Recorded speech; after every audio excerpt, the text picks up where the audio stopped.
پہ پڑے تھے جب اندلس میں مسلمانوں کی آخری سلطنت غرناطہ کی تباہی کے بعد وہ عظیم قوم بھی مٹ گئی تھی جس کے غازیوں نے 8 صدیوں قبل جبل الطارق کے سامنے اپنی کشتیاں جلا ڈالی تھیں۔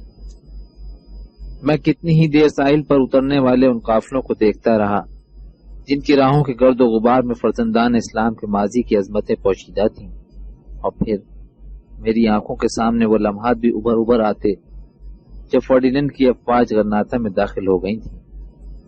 طارق اور عبد الرحمن کی بیٹیوں کی آہو بکا میں برابر سنتا رہا، غرناطہ کے ان بوڑھوں اور جوانوں کی ذلت و رسوائی کی دلخراش مناظر بھی دیکھتا رہا جن پر رحم و بخشش کے سارے دروازے ہمیشہ کے لیے بند ہو چکے تھے۔ کئی بار سوتے جاگتے غرناطہ کے پرشکو ایوانوں، بارونق بازاروں اور گلیوں کے باہر کھڑے میں ان غداروں کے کہے بھی سنتا رہا جو ایک مدت سے دشمن کے استقبال کی تیاریاں کر رہے تھے۔ میرے سامنے دراصل اس کارواں کی سرگزشت کھلی پڑی تھی جس کے مستقبل پر دائمی اندھیروں نے پردے ڈال دیے تھے۔ اندلس کی تاریخ کی برگردانی میں نے اس وقت شروع کی تھی جب ایک ہندو مہاسبائی لیڈر نے یہ کہا تھا، اگر 800 سال کی حکومت کے بعد بھی اسپین میں مسلمانوں کا نام و نشان مٹ سکتا ہے تو ہندوستان میں ایسا کیوں نہیں ہو سکتا؟ اور پھر جب 1965 کی جنگ ایک حقیقت بن کر ہمارے سامنے آ گئی تو یہ سمجھنا مشکل نہ تھا کہ عدم تشدد کے لبادے سے برہمنی سامراج کا افریت نمودار ہو چکا ہے اور بھارت کے طول و عرض میں اندلس کی تاریخ دہرانے کی ابتدائی مشقیں شروع ہو گئی ہیں۔ یہ کتاب شروع کرتے ہوئے میرا خیال تھا کہ جو واقعات متارکہ جنگ کے معاہدے اور غرناطہ کے سقوط کے درمیان پیش آئے تھے وہ ابتدائی 3-4 ابواب میں ختم ہو جائیں گے اور اس کے بعد میں 1502 عیسوی تک کے تاریخ رات کے مسافروں کی سرگزشت بیان کر سکوں گا، لیکن ایک طویل داستان کی تمہید کو مختصر کرنا میرے بس کی بات نہ تھی۔ پھر جب میں نصف سے زیادہ کام ختم کر چکا تھا تو ڈھاکہ کے سقوط کا عظیم المیہ پیش آیا اور اس کے بعد تقریباً 3 مہینے کسی پرسان حال کو اتنا بھی نہ لکھ سکا کہ میں زندہ ہوں۔ میں اپنے دل سے بار بار یہ پوچھا کرتا تھا، کیا سقوط بغداد اور سقوط غرناطہ کی داستانیں مسلمانوں کی عبرت کے لیے کافی نہ تھیں؟ کیا ڈھاکہ کے سقوط کے نتائج صرف مشرقی پاکستان تک ہی محدود رہ سکیں گے؟ سن 1972 کی گرمیوں کے آغاز میں ذرا سنبھلتے ہی میں نے اپنے دل میں یہ عہد کیا تھا کہ اگلے سال مارچ تک کی کتاب ختم کر لوں گا، لیکن میرے ذہن پر سقوط ڈھاکہ کے شدید اثرات ابھی تک باقی تھے۔ چنانچہ نومبر میں اعصاب کی تھکن نے ایک مستقل بیماری کی صورت اختیار کر لی اور قریباً 6 ماہ تک میں چند صفحات سے زیادہ نہ لکھ سکا، اور اب اس کتاب کو ختم کرتے ہوئے مجھے یوں محسوس ہو رہا ہے جیسے سقوط غرناطہ اور سقوط ڈھاکہ ایک ہی المناک داستان کی 2 کڑیاں ہیں۔ وہی آنسو ہمارے سامنے ہیں، وہی دلخراش مناظر اور بوڑھوں اور جوانوں کی وہی ذلت و رسوائی جو 1502 عیسوی میں غرناطہ کو اپنی لپیٹ میں لیے ہوئی تھی 1971 میں ڈھاکہ کو اپنی آغوش میں دبائے نظر آتی ہے۔ لیکن مشرقی پاکستان کا المیہ اس لحاظ سے انتہائی دردناک ہے کہ وہ مقامی اور مہاجر جو آخری وقت تک اپنے لرزتے ہوئے ہاتھوں سے ملت اسلام کا دامن تھامے ہوئے تھے، جو پاکستان کی سالمیت پر ایمان رکھتے تھے، وہ اپنے ہی بھائیوں کے ہاتھوں ذبح ہوئے۔ اور پھر بہار کے مسلمان جنہوں نے آگ اور خون کے دریا عبور کرنے کے بعد پاکستان کے حصار میں پناہ لی تھی، ان کی ایک نسل کے بوڑھے، دوسری نسل کے جوان اور تیسری نسل کے کم سن بچے آج انسانیت کے ضمیر سے پوچھ رہے ہیں ہماری قوم اور ہمارا پاکستان کہاں ہے، اور اللہ کی زمین پر وہ کون سی جگہ ہے جہاں ہمیں پناہ مل سکتی ہے۔ قومیں اتفاقی حادثات سے تباہ نہیں ہوتی، وہ اس وقت ہلاک ہوتی ہیں جب ان کا اجتماعی احساس ختم ہو جاتا ہے۔ سنگلاخ چٹانیں سمندروں کی تند و تیز لہروں میں بھی اپنی جگہ قائم رہتی ہیں، لیکن ریت کے تودے اور تنکوں کے انبار وقت کی آندھیوں کے سامنے نہیں ٹھہرتے۔ ہمیں ایک لمحے کے لیے بھی یہ نہیں بھولنا چاہیے کہ ملت اسلام کے جس خون کی روشنائی سے سن 1947 میں پاکستان کے نقشے کی لکیریں کھینچی گئی تھیں، ان میں بہار کے ستم رسیدہ مسلمانوں کا خون بھی شامل تھا، اور وہ بھارت کی ایک طفیلی ریاست کے باشندے نہیں بلکہ ملت پاک کے وجود کا ایک مستقل حصہ ہیں۔ آخر میں اگر میں شیخ محمد احسن صاحب مالک قومی کتب خانہ کا شکریہ ادا نہ کروں تو یہ دیباچہ نامکمل رہ جائے گا۔ عدالت کے دوران میں مجھے اپنے کام کی اہمیت کا احساس دلانا اور میرا عزم اور حوصلہ قائم رکھنے میں ان کی ذاتی کوششوں کا بڑا دخل تھا۔ اگر ان کا مخلصانہ تعاون میرے شامل حال نہ ہوتا تو یہ کتاب شاید چند مہینے اور شائع نہ ہو سکتی۔ سویدے پر نظر ثانی کے لیے انہوں نے میرے حصے کا بہت سا کام اپنے ذمہ لے لیا تھا۔ احسن صاحب صرف پبلشر ہی نہیں، میرے دوست بھی ہیں، اور مجھے ایک دوست کے سامنے شکریہ کے رسمی الفاظ دہراتے ہوئے ہمیشہ الجھن محسوس ہوتی ہے۔ وسیم حجازی، ایبٹ آباد، 15 جنوری 1974۔ بسم اللہ الرحمن الرحیم۔ سینٹافے۔ سن 1491 کے آخری مہینے کی ایک صبح افق مشرق پر ابھرتا ہوا سورج اپنی سنہری اور روپیلی کرنوں کے جال پھیلا رہا تھا۔ جنوب کے کوہستانوں میں خوابیدہ دھندلکے آہستہ آہستہ اپنا دامن سمیٹ رہے تھے اور سیرا نوادہ، الفجارہ اور الحمہ کی بلند چوٹیوں پر برف کے تاج جگمگا رہے تھے۔ سینٹافے کے فوجی کیمپ میں چہل پہل شروع ہو چکی تھی۔ ملکہ ازابیلا شاہی خیمے سے کچھ دور ایک پہاڑی پر کھڑی تھی اور غرناطہ کا دھندلا سمندر اس کے سامنے تھا۔ کبھی کبھی اس کی نگاہیں ارد گرد پھیلے ہوئے خیموں یا پڑاؤں سے آگے ویگا کے نشیب افراد میں ان ویران بستیوں پہ جا رکتی جہاں جلے اور اجڑے ہوئے مکانات جنگ کی ہولناکیوں کی گواہی دے رہے تھے۔ لیکن چند ثانیے کے بعد یہ تلسماتی شہر جسے وہ 6 میل کے فاصلے سے بار بار دیکھ چکی تھی اور جس کے بلند مینار اور گنبد اس کے ذہن پر نقش ہو چکے تھے، پھر اس کی نگاہوں کے سامنے آ جاتا۔ جنگ کے ایام میں جب اس نے پہلی بار اس پہاڑی سے غرناطہ کا منظر دیکھا تھا، اس وقت سورج ڈوب رہا تھا اور اسے ایسا محسوس ہوا تھا کہ سینٹافے اور المبرا کا درمیانی فاصلہ یکا یک کم ہو گیا ہے۔ اس کے بعد یہ پہاڑی اس کے لیے ایک مستقل سیرگاہ بن چکی تھی۔ اس کی سہولت کے لیے اوپر چڑھنے کا راستہ کشادہ کر دیا گیا تھا اور چوٹی پر ایک خوبصورت شامیانہ بھی لگا دیا گیا تھا۔ عام طور پر جب وہ شاہی خیمے سے باہر نکلتی تو خادماؤں اور کنیزوں کی پوری فوج کے ساتھ ہوتی تھی، لیکن جب کوئی ذہنی الجھن پیش آتی تو اسے اپنی خاص سہیلیوں کی رفاقت بھی ناگوار گزرتی تھی۔ اور آج اس کی یہ حالت تھی کہ جب وہ شاہی خیمے سے نکلی تو صرف 2 خادمائیں اس کے ساتھ تھیں، لیکن اس نے پہاڑی پر پہنچتے ہی انہیں بھی رخصت کر دیا۔ ایزابیلا اس بات سے پریشان تھی کہ قسطلہ کے بشپ اور کلیسا کے محکمہ احتساب کے سربراہ نے اپنے خط میں جنگ بندی کے معاہدے کے خلاف شدید احتجاج کیا تھا اور فرڈینینڈ کو یہ مشورہ دیا تھا کہ متارکہ جنگ کے معاہدے کو بلا تاخیر منسوخ کر کے غرناطہ پر بھرپور حملہ کر دے۔ اس خط کا جواب دینا ضروری تھا، لیکن فرڈینینڈ نے ریمنس کے خط پر ایک سرسری نظر ڈالنے سے زیادہ کچھ نہیں کیا تھا۔ رات کا کھانا کھاتے وقت ملکہ نے تیسری بار اس خط کا ذکر کیا تھا، لیکن فرڈینینڈ نے یہ کہہ کر ٹال دیا تھا کہ ہم صبح غور کریں گے، اس وقت ہم بہت تھکے ہوئے ہیں۔ اور جب صبح ہوئی تو وہ گشت پر جا چکا تھا۔ ایزابیلا کچھ دیر شامیانے کے قریب کھڑی رہی، پھر وہ پیچھے ہٹ کر ایک کرسی پر بیٹھ گئی۔ اچانک اسے گھوڑے کی ٹاپ سنائی دی اور وہ اٹھ کر دائیں طرف دیکھنے لگی۔ فرڈینینڈ ٹیلے پر پہنچتے ہی گھوڑے سے کود پڑا۔ اس نے آگے بڑھ کر ملکہ کے ہاتھ کو بوسہ دیتے ہوئے کہا، آج سردی زیادہ تھی، آپ کو کچھ دیر اور آرام کرنا چاہیے تھا۔ ملکہ نے جواب دیا، جب منزل اتنی قریب آ چکی ہو تو مسافر آرام نہیں کر سکتے۔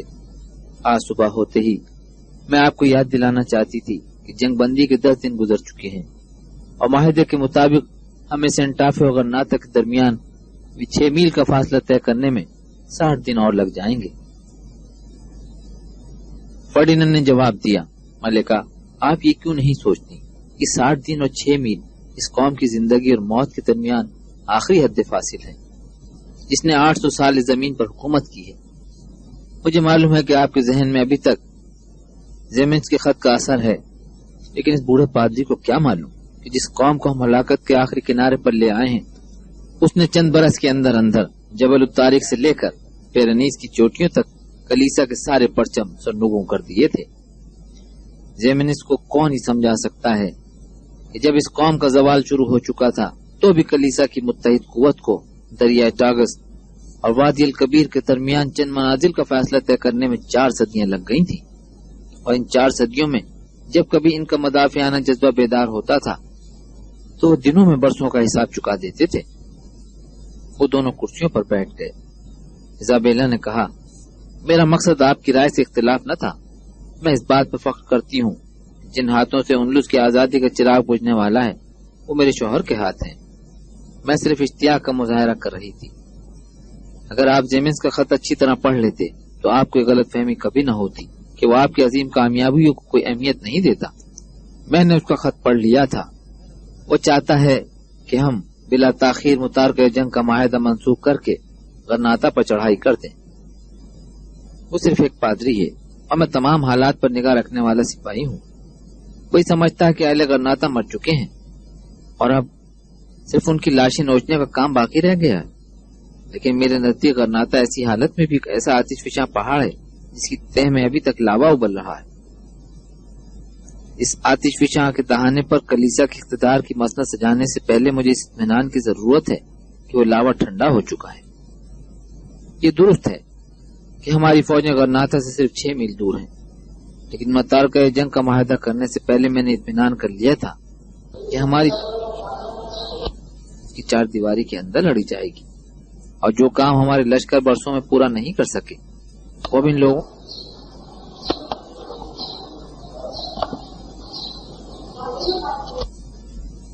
کیا میری یہ کامیابی معمولی ہے کہ جو مقصد ہمیں ہزاروں سپاہیوں کی قربانی پیش کرنے کے بعد حاصل ہو سکتا تھا وہ شخص کے ہاتھوں پورا ہو رہا ہے جسے ہمارے دشمن اپنے آخری قلعے کا محافظ سمجھتے ہیں؟ ایزابیلا نے کہا، میں ہر لمحے دعا کرتی ہوں کہ جو توقعات آپ نے ابو عبداللہ سے وابستہ کی ہیں وہ پوری ہوں، لیکن کبھی کبھی مجھے یہ بات بہت پریشان کرتی ہے کہ وہ ایک بار آپ سے وعدہ خلافی کر چکا ہے، اس لیے اس پر دوبارہ اعتماد کرنا دانش مندی نہیں۔ فرڈینینڈ بولا، عبداللہ کے بشپ نے بھی اپنے خط میں یہی بات لکھی ہے، لیکن یہ بالکل غلط ہے کہ میں اس پر اعتماد کرتا ہوں۔ وہ ایک عیاش کاہل مزاج آدمی ہیں، مگر مجھے اس کی ضرورت ہے۔ مجھے اس لیے اس کی ضرورت ہے کہ اپنی قوم کی تذلیل کے لیے جو سامان اس نے پیدا کیے ہیں وہ اور کوئی نہیں کر سکتا۔ آج غرناطہ کی حالت اس شیر کی سی ہے جو زخمی ہونے کے بعد کسی جھاڑی کی اوٹ میں اپنے زخم چاٹ رہا ہو۔ اب میں آگے بڑھ کر آخری وار کرنے سے پہلے ابو عبداللہ کو اس بات کا موقع دینا چاہتا ہوں کہ وہ اس زخمی شیر کو باندھ کر میرے قدموں میں ڈال دے۔ ملکہ نے کہا، آپ کو یقین ہے کہ اگر آئندہ 60 دن کے اندر اندر اہل غرناطہ نے لڑنے کا فیصلہ کر لیا تو ابو عبداللہ ان کے جوش و خروش کے سامنے ٹھہر سکے گا؟ فرڈینینڈ نے جواب دیا، ابھی عبداللہ جیسے لوگ ہر آندھی کے ساتھ اڑنے اور ہر سیلاب کے ساتھ بہنے کے لیے تیار رہتے ہیں۔ اسے ہمیشہ کسی سہارے کی تلاش رہتی ہے۔ جب ہم نے اسے سہارا دیا تھا تو اس نے اپنے باپ کے خلاف بھی بغاوت کر دی تھی، اور پھر جب موسیٰ بن ابی غسان نے اس کا ہاتھ پکڑ لیا تھا تو وہ ہمارے خلاف کھڑا ہو گیا تھا۔ اب غرناطہ میں کوئی دوسرا موسیٰ نہیں ہے، اور ابو عبداللہ آج ایک ایسے آدمی کے قبضے میں ہے جسے میں اپنی فتح کی ضمانت سمجھتا ہوں۔ وہ اسے ایسے مقام پر لے آیا ہے جہاں سے واپس جانے کے لیے کوئی راستہ باقی نہیں رہا۔ ہمیں خدا کا شکر ادا کرنا چاہیے کہ جس آدمی کو موسیٰ بن ابی غسان نے اہل بربر اور ترکوں کے پاس اپنا ایلچی بنا کر بھیجا تھا وہ مالٹا کے قید خانے میں پڑا ہوا ہے، اور اگر وہ بیرونی اعانت حاصل کرنے میں کامیاب ہو جاتا تو ہمارا بنا بنایا کھیل بگڑ سکتا تھا۔ خدا کا شکر ہے کہ آپ کا یہ آخری خدشہ بھی دور ہو چکا ہے۔ فرڈینینڈ نے جواب دیا، یہ خدشہ اس وقت دور ہوگا جب وہ قیدی کی حیثیت سے میرے سامنے کھڑا ہوگا، اور اسے جاننے والے گواہی دیں گے کہ حامد بن زہرہ یہی ہے۔ ملکہ نے پریشان ہو کر سوال کیا، کیا یہ بھی ممکن ہے کہ مالٹا والوں نے کسی اور آدمی کو حامد بن زہرہ سمجھ کے گرفتار کر لیا ہو اور ہمارے سفیر نے بھی اس کے متعلق مزید چھان بین کی ضرورت محسوس نہ کی ہو؟ نہیں، مالٹا میں ہمارا سفیر ایک ہوشیار آدمی ہے۔ مجھے صرف یہ تشویش ہے کہ ہم نے جو جہاز قیدی کو لانے کے لیے بھیجا تھا اس کی واپسی کے متعلق ابھی تک کوئی اطلاع نہیں ملی۔ ملکہ نے فکر مند ہو کر کہا، آپ کہتے تھے کہ ترکوں کے جنگی جہاز ان دنوں بحر روم میں گشت کر رہے ہیں، خدا نہ کرے کہ ہمارے جہاز کو کوئی حادثہ پیش آ گیا ہو۔ فردیننڈ نے جواب دیا، اگر ایک جہاز کی قربانی سے خطرات ٹل جائیں جو ہمیں حامد بن زہرہ کے زندہ واپس آنے کی صورت میں پیش آ سکتے ہیں تو یہ سودا مہنگا نہیں ہوگا۔ آپ اسے اتنا خطرناک سمجھتے ہیں؟ فردیننڈ نے جواب دیا، کبھی کبھی رات کے سناٹے میں ایک ہی پہرے دار کی چیخ سے ساری بستی جاگ اٹھتی ہے۔ یہ میری پہلی ذمہ داری ہے کہ میں جس بستی پر شب خون مارنا چاہتا ہوں وہاں کسی جاگتے ہوئے پہرے دار کی چیخیں حلق سے باہر نہ نکل سکیں اور ہمیں ایک جیتی ہوئی جنگ دوبارہ لڑنے کی ضرورت پیش نہ آئے۔ ملکہ ازردہ ہو کر اپنے شوہر کی طرف دیکھنے لگی۔ اس کی حالت اس بچے کی سی تھی جس کے ہاتھ سے کوئی خوبصورت کھلونا چھینا جا رہا ہو۔ فردیننڈ نے اسے تسلی دیتے ہوئے کہا، ایزابیلا، میرا مقصد آپ کو پریشان کرنا نہیں تھا۔ مجھے یقین ہے کہ میں نیا سال شروع ہوتے ہی آپ کو غرناطہ کو تحفہ پیش کر سکوں گا۔ تاہم بعض جنگی تدبیریں ایسی ہوتی ہیں جن کا علم صرف سپہ سالار تک محدود رہنا چاہیے۔ میرے دل میں کئی باتیں ایسی ہیں جو میں نے ابھی تک آپ پر ظاہر نہیں کی، اس لیے نہیں کہ میں کسی مسئلے میں آپ کو اعتماد میں نہیں لینا چاہتا تھا، بلکہ میری خواہش یہ تھی کہ میں کسی دن اچانک خوشخبری سناؤں اور آپ کو زیادہ سے زیادہ خوشی ہو۔ ایزابیلا کا چہرہ مسرت سے ٹمٹما اٹھا، اٹھ کر چند قدم آگے بڑھی اور فردیننڈ نے مشرق کی طرف اشارہ کرتے ہوئے کہا، آپ وادی کے نشیب سے ذرا آگے دیکھنے کی کوشش کریں۔ ملکہ چند ثانیے بغور دیکھتی رہی، پھر اس نے کہا، وہاں بہت سے آدمی نظر آتے ہیں، لیکن وہ کیا کر رہے ہیں؟ وہ سڑک کی مرمت کر رہے ہیں۔ آپ نے خیال نہیں کیا یہ کام گزشتہ 3 دن سے ہو رہا ہے، اور اگر آپ کی نگاہ 1 میل اور آگے دیکھ سکے تو وہاں آپ کو غرناطہ کے آدمی دکھائی دیں گے جنہوں نے اپنے حصے کا کام قریباً ختم کر لیا ہے۔ ملکہ نے حیرت زدہ ہو کر سوال کیا، آپ کا مطلب ہے کہ ابو القاسم نے انہیں ہماری فتح کا راستہ کشادہ اور ہموار کرنے کے کام پر لگا دیا ہے؟ فردیننڈ نے جواب دیا، ابو القاسم نے اہل غرناطہ کو یقین دلایا ہے کہ انہیں سینٹافے سے رسد خریدنے کی اجازت ملنے والی ہے اور وہ یہاں آ کر اپنی مصنوعات بھی فروخت کر سکیں گے۔ اب ذرا اس طرف چلیے۔ ایزابیلا فردیننڈ کے ساتھ ٹیلے کے دوسرے کونے کے قریب پہنچی تو اس نے کہا، شمال اور مغرب کی سمتوں سے سینٹافے کی طرف آنے والے راستوں کی طرف نظر دوڑائیے۔ آپ نے ان راستوں پر اتنی بیل گاڑیاں اس سے پہلے کبھی نہ دیکھی ہوں گی، لیکن وہ کیا لا رہے ہیں؟ ملکہ نے ادھر دیکھنے کے بعد پوچھا۔ فردیننڈ نے مسکرا کر جواب دیا، غلہ، پھل، سبزیاں، ایندھن، گھاس، مرغیاں، انڈے، اور شاید آپ کو بھیڑ بکریوں کے ریوڑ بھی نظر آ جائیں۔ کل میں نے حکم دیا تھا کہ 2 دن کے اندر اندر سینٹافے کو ایک بہت بڑی منڈی بن جانا چاہیے، اور ابو القاسم کو یہ پیغام مل چکا ہے کہ پرسوں ہم سینٹافے کا راستہ کھول دیں گے۔ مجھے صرف اس بات کا افسوس ہے کہ میں یہ کام ذرا دیر سے کر رہا ہوں۔ ملکہ بڑی مشکل سے اپنی پریشانی چھپانے کی کوشش کر رہی تھی۔ اس نے جھجکتے ہوئے کہا، کیا آپ واقعی تجارت کا یہ راستہ کھولنا چاہتے ہیں؟ ہاں، میں اس بات کا عملی ثبوت دینا چاہتا ہوں کہ پستولہ کی رحم دل ملکہ کو اپنی نئی رعایا کا بھوکو مرنا پسند نہیں۔ ویسے زیمنس یقیناً یہ پسند نہیں کرے گا۔ ملکہ نے کہا، میرا تو خیال ہے کہ وہ ایسی باتیں سن کر خودکشی پر آمادہ ہو جائے گا۔ فردیننڈ مسکرایا، کیا اسے یہ کہہ دینا کافی نہ ہوگا کہ اہل غرناطہ کو چند دن اچھی خوراک مہیا کرنے کے عوض انہیں دائمی غربت و افلاس کے جہنم میں جھونک دینے کا سودا ہمارے لیے مہنگا نہیں؟ آپ حیران ہوں گی کہ تجویز بھی ابو القاسم نے پیش کی تھی۔ اسے یہ شکایت ہے کہ اگر اہل غرناطہ جنوب کے پہاڑی علاقوں سے رسد حاصل کرتے رہے تو قبائل کے ساتھ ان کے روابط گہرے ہوتے چلے جائیں گے۔ میں نے اس کی شکایت دور کر دی ہے۔ اب ہماری کوشش ہونی چاہیے کہ اہل غرناطہ کو کھانے پینے کا سامان انتہائی مناسب قیمتوں پر دیا جائے۔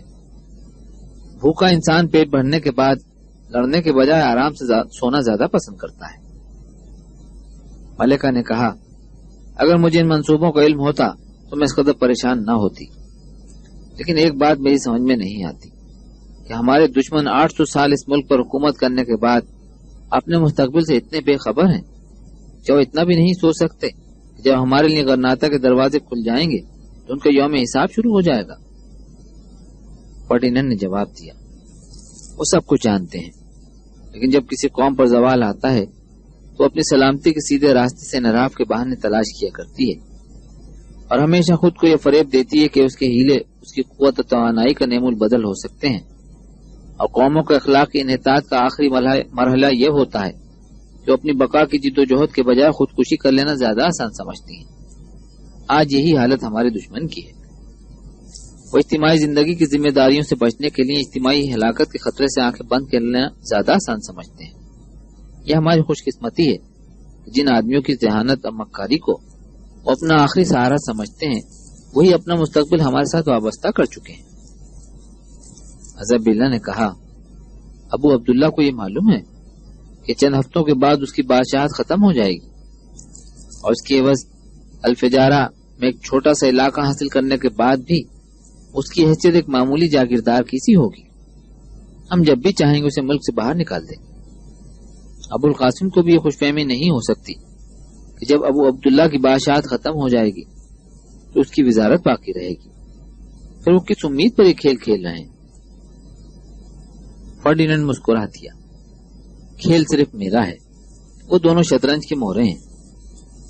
ابو عبداللہ ان لوگوں میں سے ہے جو نزاع کے عالم میں بھی موت کو فریب دینے کی کوشش کرتے ہیں، اور ابو القاسم جیسے یار آدمی کے لیے اسے اطمینان دلانا مشکل نہ تھا کہ ہم جو کچھ کر رہے ہیں وہ سب اسی کے فائدے کے لیے۔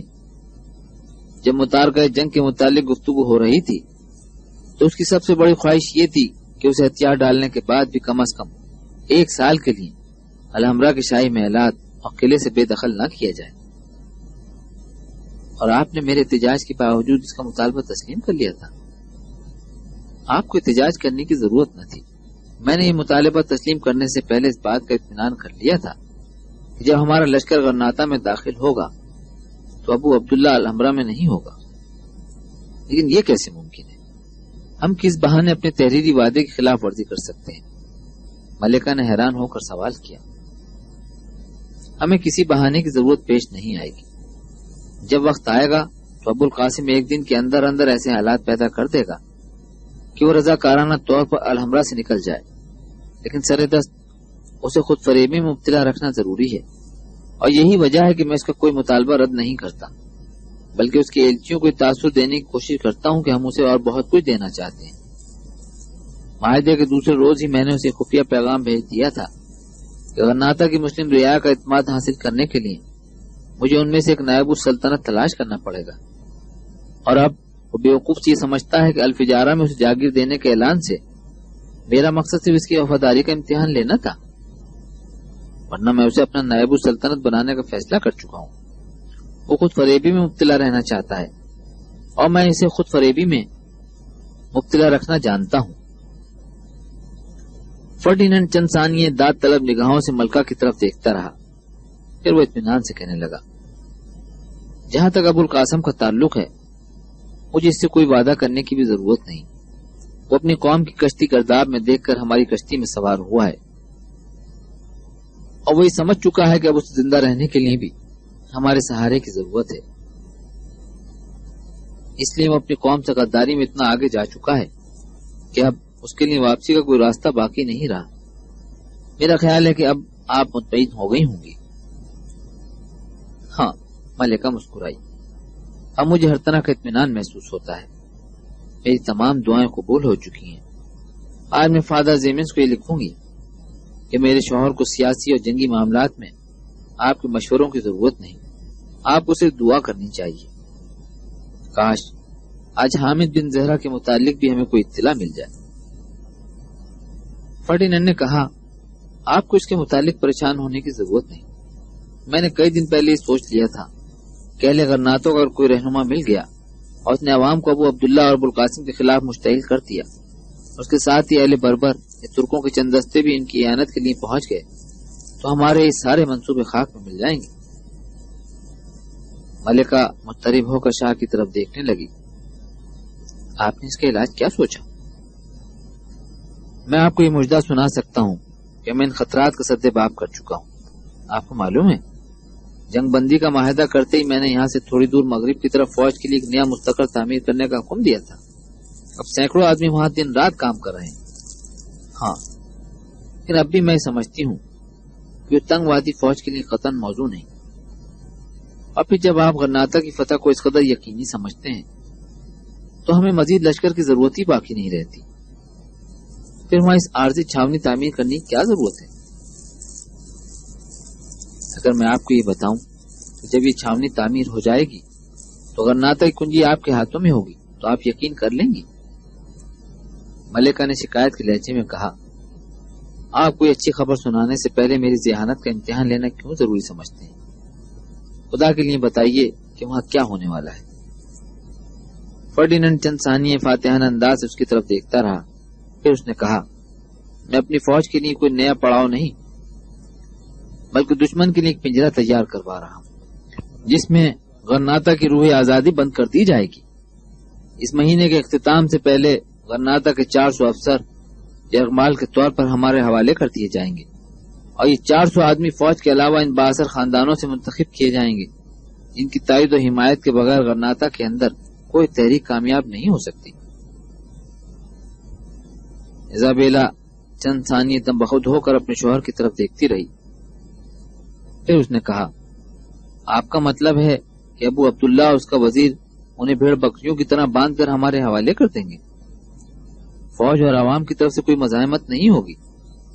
نہیں، یہ ابو القاسم کی ذمہ داری ہے کہ وہاں کوئی مزاحمت نہ ہو، اور وہ اس ذمہ داری سے صورت میں عہدہ برا ہو سکتا ہے کہ اہل غرناطہ کو امن کی طرف مائل کرنے میں میری تجاویز کامیاب ہو. تجارت کا راستہ کھولنے اور فوری طور پر انہیں زندگی کی ضروریات مہیا کرنے کا مقصد ہی ہے کہ ہمیں دشمن کے بجائے اپنا محسن خیال کریں. 400 معزز انسان، ہاں 400 ایسے انسان جنہیں زندہ واپس لانے کا مسئلہ ان کے ہزاروں عزیزوں اور رشتہ داروں کے لیے غرناطہ کی آزادی یا غلامی کے مسائل سے زیادہ اہم بن جائے گا، اور ہم ان سے اپنی ہر بات منوا سکیں گے. ملکہ نے کہا، مجھے ایسا محسوس ہوتا ہے کہ میں خواب دیکھ رہی ہوں. کیا آپ کو یہ یقین ہے کہ ابو القاسم آپ کا یہ مطالبہ مان لے گا اور عوام سے کوئی خطرہ محسوس نہیں کرے گا؟ وہ یہ مطالبہ تسلیم کر چکا ہے اور اس کے نزدیک عوام سے بچنے کی واحد صورت یہی ہے. اس کا خیال ہے کہ اگر کوئی سر پھرا انہیں مشتعل کرنے کی کوشش کرے تو باثر لوگ اسے اپنے بیٹوں اور بھائیوں کی سلامتی کا دشمن سمجھ کر اسی کے خلاف تلواریں سوٹ لیں. زابیلا نے کہا، اب زیمنز کے خط کے متعلق ہمیں کسی بحث کی ضرورت باقی نہیں رہی. ان کا ایلچی واپس جانے کے لیے سخت بے چین ہے. اگر آپ اسے چند منٹ دے سکیں تو اسے کل صبح رخصت کر دیا جائے. میں کل اسے ملاقات کے لیے بلا لوں گا. آج میں بہت مصروف ہوں، مجھے ابو القاسم کے ایلچی کا انتظار ہے. ماضی کے اجالے اور مستقبل کے اندھیرے. پہاڑ کے دامن میں ایک بستی کے 3 اطراف پھیلے ہوئے باغات میں خزاں کے اثرات ظاہر ہو رہے تھے. جنوب کی سمت سیرا نیوادا کی بلند چوٹیوں پر دور دور تک پہلی برف باری ہو چکی تھی. سلمہ اپنے قلعہ نما مکان کی چھت پر دھوپ میں لیٹی ہوئی تھی. 50 سال کی عمر میں بھی اس کے چہرے پر جوانی کی تازگی باقی تھی. عاتقہ ایک 14-15 سال کی صحت مند لڑکی جس کا ذہین اور خوبصورت چہرہ عرب، بربر اور ہسپانیہ کی بہترین نسوانی خصوصیات کا آئینہ دار تھا. ہاتھ میں کتاب لیے زینے سے نمودار ہوئی اور آگے بڑھ کر سلمہ کے پاس قالین پر بیٹھ گئی. چچی جان، اس نے کتاب کھولتے ہوئے کہا، میں سعید کے گھر کتاب لینے گئی تھی. میرا خیال تھا کہ جلد واپس آ جاؤں گی، لیکن زبیدہ سے باتیں کرنے میں دیر ہو گئی. سعید ابھی تک غرناطہ سے واپس نہیں آیا. منصور بہت مغموم تھا. جعفر اور زبیدہ بھی خاصے پریشان تھے. جعفر کہتا تھا کہ اگر وہ شام تک واپس نہ آیا تو میں خود غرناطہ جا کر پتہ چلاؤں گا. اسے خدشہ ہے کہ کہیں غرناطہ کی آزادی کا سودا کرنے والے اسے بھی عیسائیوں کے حوالے نہ کر دیں. سلمہ اٹھ کر بیٹھ گئی. اس نے نوعمر لڑکی کو تسلی دیتے ہوئے کہا، عاتقہ، مجھے معلوم ہے سعید کے متعلق اس کے بھانجے اور نوکروں کی نسبت تم کہیں زیادہ پریشان ہو، لیکن تمہیں اطمینان رکھنا چاہیے. ان قریب ابو عبداللہ 400 آدمیوں کو یرغمال کے طور پر فرڈیننڈ کے حوالے کر دے گا. اس کے بعد یہ خدشہ نہیں ہو سکتا کہ اہل غرناطہ معاہدہ صلح کے خلاف کسی کو زبان کھولنے کی اجازت ہے. ہماری بستی میں انہی تمہارے چچا کے متعلق پریشانی تھی، اس لیے غرناطہ کے اکابر کو اصرار تھا کہ امین اور عبید کو شامل کرنا ضروری ہے۔ تاہم یہ کوشش ہو رہی ہے کہ عمیر کی طرح انہیں بھی فہرست سے نکال دیا جائے۔ عاتقہ نے کہا، چچی جان، میں سعید کے متعلق اس لیے پریشان ہوں کہ اس کے سوا منصور کا کوئی سہارا نہیں۔ سلمہ نے کہا، بیٹی، میں تمہارے چچا سے کہوں گی کہ وہ کسی نوکر کو غرناطہ بھیج کر اس کے متعلق پتہ چلائیں، لیکن تمہیں بار بار سعید کے گھر نہیں جانا چاہیے۔ اب تم بڑی ہو گئی ہو، سعید بڑا اچھا لڑکا ہے اور تمہارے چچا بھی اسے بیٹوں کی طرح چاہتے ہیں، لیکن عمیر پسند نہیں کرتا کہ تم اس کے ساتھ میل جول رکھو۔ عاتقہ کا چہرہ غصے سے ٹمٹما اٹھا۔ اس نے کتاب ایک طرف رکھتے ہوئے کہا، اور آپ کو تو معلوم ہے کہ میں عمیر کا نام سننا پسند نہیں کرتی۔ سلمہ مسکرائی، مجھے معلوم ہے اور مجھے خود بھی اس کی عادات پسند نہیں، لیکن تمہارے چچا اسے عبید اور امین سے زیادہ پیار کا مستحق سمجھتے ہیں۔ ان کا خیال ہے کہ جب تم بڑی ہو جاؤ گی تو ممکن ہے وہ تمہیں اس قدر قابل نفرت نظر نہ آئے۔ چچی جان، آپ کیا کہہ رہی ہیں؟ بیٹی، میرا یہ مطلب نہیں کہ تمہیں کوئی مجبور کر سکتا ہے، لیکن تمہارے چچا جان کہتے تھے کہ عمیر چند دن تک گھر پہنچ جائے گا، اس کی موجودگی میں تمہیں ذرا احتیاط برتنی پڑے گی۔ یوں بھی اب تمہارا گھر سے نکلنا اچھا معلوم نہیں ہوتا۔ میں جعفر کی بیوی سے کہوں گی کہ وہ ہمارے گھر آ جایا کرے۔ عاتقہ کچھ دیر خاموش رہی، پھر اس نے کہا، اگر چچا جان عمیر کی سفارش کر سکتے ہیں تو بھائی امین اور عبید نے کیا قصور کیا تھا؟ سلمہ نے جواب دیا، وہ انہیں بھی بچانا چاہتے تھے، لیکن وزیر ابو القاسم نے یہ وقت کہا تھا کہ اگر آپ کے تینوں بیٹے نکال دیے جائیں تو دوسرے بھی یہ مطالبہ کریں گے، اس لیے ان میں سے صرف ایک کو روک لینے کا وعدہ کر سکتا ہوں۔ عاتقہ نے کہا، اور چچا جان نے امین یا عبید کے بجائے عمیر کا نام پیش کر دیا؟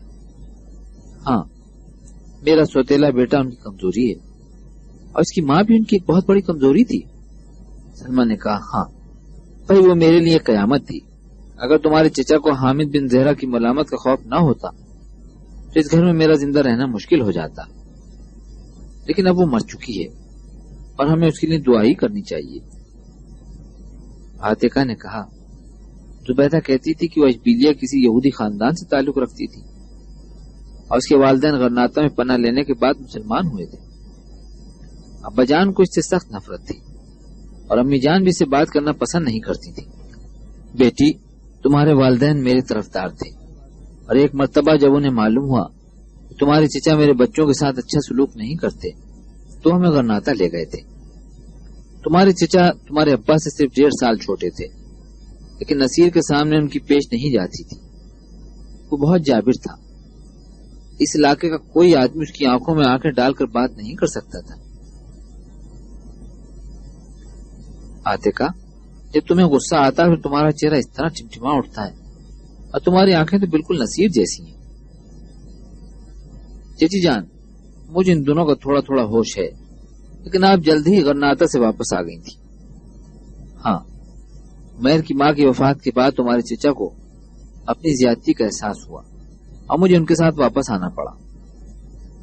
چچی جان، اگر آپ برا نہ مانیں تو میں ایک بات پوچھنا چاہتی ہوں۔ پوچھو۔ کیا یہ ممکن ہے کہ چچا جان دشمن کی غلامی پر مطمئن ہو جائیں؟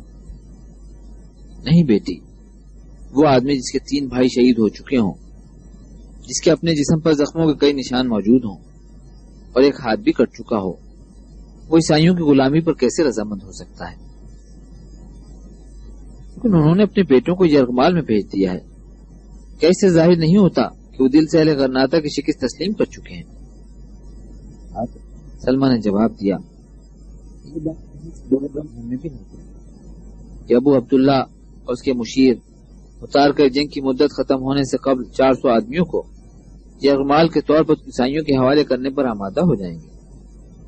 کاش تمہارے چچا کو غرناطہ کے اکابر اور حکومت کا فیصلہ رد کرنے کا اختیار ہوتا۔ عاتقہ نے کہا، چچی جان، فرض کر لیجئے کہ اگر حامد بن زہرہ اپنے مقصد میں کامیاب ہو جائیں اور ہمیں کسی دن اچانک یہ اطلاع ملے کہ اہل مراکش مصریوں یا ترکوں کا بیڑا ہماری امداد کے لیے اندلس کا رخ کر رہا ہے تو چچا جان کیا کریں گے؟ سعید کہتا تھا کہ اندلس کے مسلمان پھر کسی یوسف بن تاشفین کے منتظر ہیں. اسے یقین ہے کہ حامد بن زہرہ ناکام واپس نہیں آئیں گے. سلمہ چند ثانیے کرب کی حالت میں عاتقہ کی طرف دیکھتی رہی. پھر اس نے سنبھلنے کی کوشش کرتے ہوئے کہا, تمہیں یہ نہیں سوچنا چاہیے. جب اسلام کے مجاہد میدان میں نکل آئیں گے تو تمہارے چچا کو اندلس کی آزادی کے بجائے اپنے بیٹوں کی جان بچانے کی فکر ہوگی. لیکن اب امیدوں کے سارے چراغ بجھ چکے ہیں. اب باہر سے کوئی ہماری اعانت کے لیے نہیں آئے گا. ہم سے پہلے قرطبہ, اشبیلیہ اور طلیت اللہ کے مسلمان یہی خواب دیکھا کرتے تھے. قدرت کا کوئی معجزہ انہیں عیسائیوں کی غلامی سے بچا لے گا. لیکن اس دنیا میں ان لوگوں کے لیے کوئی جائے پناہ نہ تھی جنہوں نے اپنے ہاتھوں سے اپنے ہلاکت کے سامان پیدا کیے تھے. یوسف بن تاشفین ان لوگوں کی قربانیوں کا صلہ اور انعام تھا جنہوں نے طوفانوں میں امید کے چراغ جلائے تھے. اس مرد مجاہد نے ان علماء حق کی دعوت پر لبیک کہا تھا جو اسلام کی سربلندی کے لیے قید و بند کی صعوبتیں برداشت کیا کرتے تھے. اس زمانے کے ملوک الطائف گمراہی کا راستہ اختیار کر چکے تھے.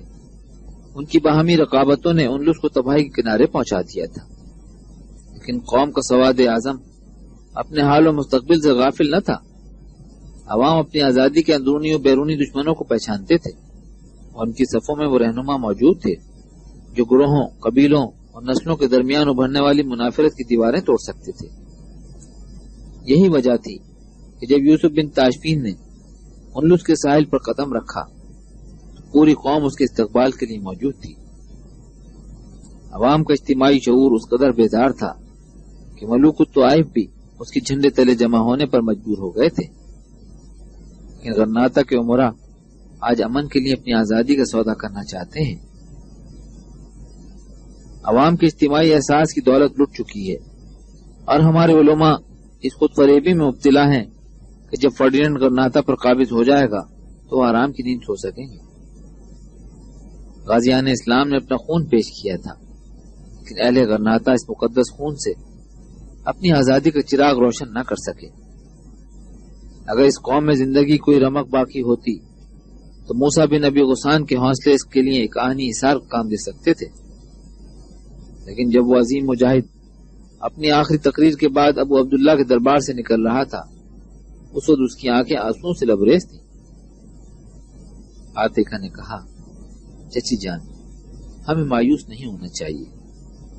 آپ کو معلوم ہے کہ بدر بن مغیرہ اپنی مٹھی پر جانبازوں کے ساتھ ابھی تک برسر پیکار ہے اور دشمن کی قوت اس حالت میں اس کے حوصلے پست نہیں کر سکی جبکہ عقاب کی وادی چاروں طرف سے گھیرے میں آ چکی ہے. مجھے معلوم ہے, لیکن یہ مٹھی بھر مجاہدین پوری قوم کے گناہوں کا کفارہ نہیں ادا کر سکتے. تمہارے چچا کہتے تھے کہ عقاب کی وادی غرناطہ سے کٹ چکی ہے اور ہمیں یہ بھی معلوم نہیں کہ وہ کیسے حوصلہ شکن حالات میں دشمن کا مقابلہ کر رہے ہیں. ان کی رگوں میں کتنا خون باقی رہ گیا ہے اور اس خون سے وہ کتنی مدت تک اپنی آزادی کے چراغ روشن رکھ سکیں گے. ہم صرف اتنا جانتے ہیں کہ انہوں نے غلامی کے بجائے شہادت کا راستہ اختیار کیا اور وہ ان انسانی عظمتوں کے امین ہیں جو ایک مرد مومن کو فتح و شکست بے نیاز کر دیتی ہے. اہل غرناطہ میں اتنی ہمت نہیں کہ وہ ان کی تقلید کر سکیں. ہم صرف زندہ رہنا چاہتے ہیں اور زندگی ہم سے اپنا دامن چھڑا رہی ہے. ہماری حالت اس انسان کی سی ہے جو موت کے خوف سے خود اپنا گلا گھونٹ رہا ہو. اہل غرناطہ کی بے حسی کا اس سے بڑا اور ثبوت کیا ہو سکتا ہے کہ موسیٰ جیسے اولو العزم سپاہی کی چیخیں بھی ان کے ضمیر کو بیدار نہ کر سکی. اور جب وہ شہادت کی تمنا لے کر ابو عبداللہ کے دربار سے نکلا تھا تو تنہا تھا. عاتقہ نے کہا, لیکن غرناطہ کے چند امراء اور علماء پوری قوم کی قسمت کا فیصلہ نہیں کر سکتے. مسلمانوں کو صرف کسی حوصلہ دینے والے کی ضرورت ہے.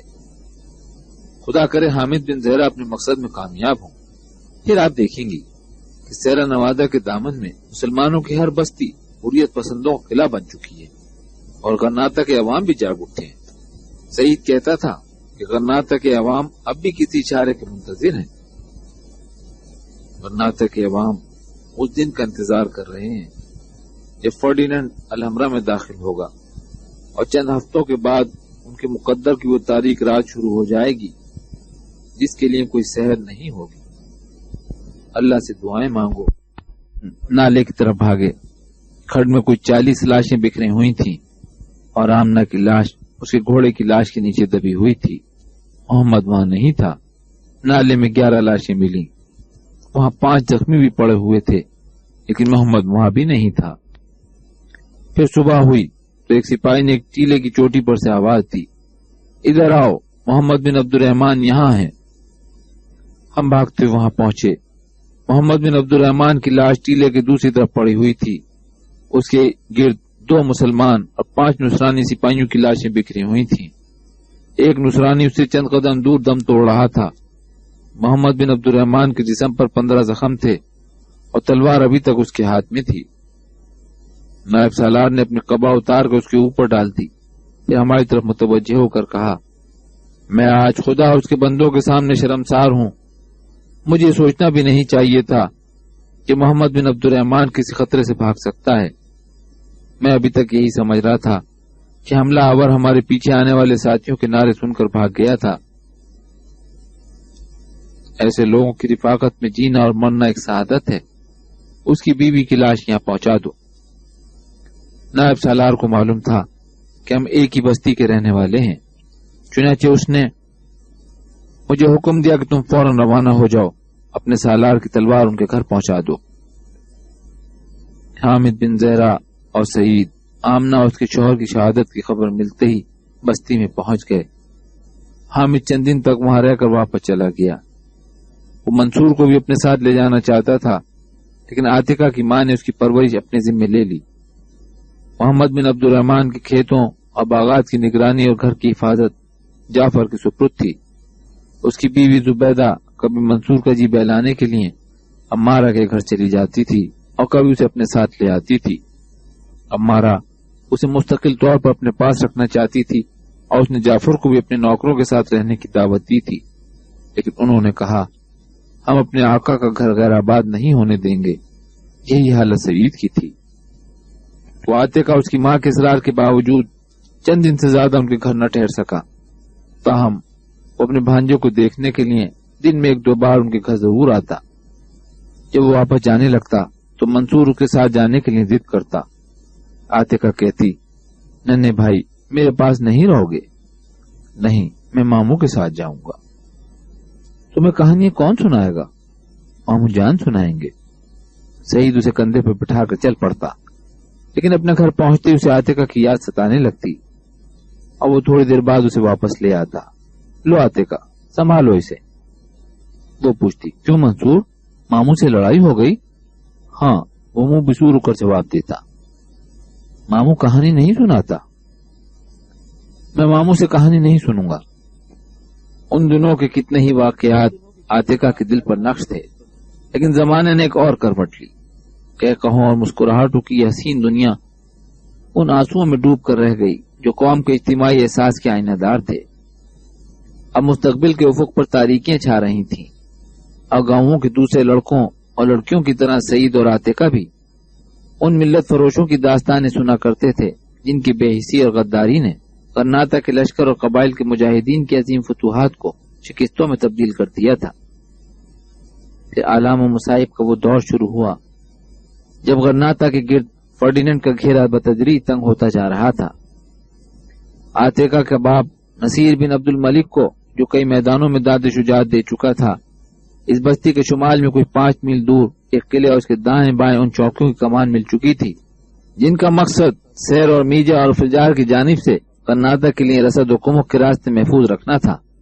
نصیر کو یہ اہم ذمہ داری تفویض کی جانے کی ایک وجہ یہ بھی تھی کہ وہ اس علاقے کے ایک بااثر خاندان سے تعلق رکھتا تھا اور خطرے کے وقت اپنے ذاتی اثر و رسوخ کے باعث آس پاس کی بستیوں سے ہزاروں رضاکاروں کو باقاعدہ فوج کی مدد کے لیے بلا سکتا تھا۔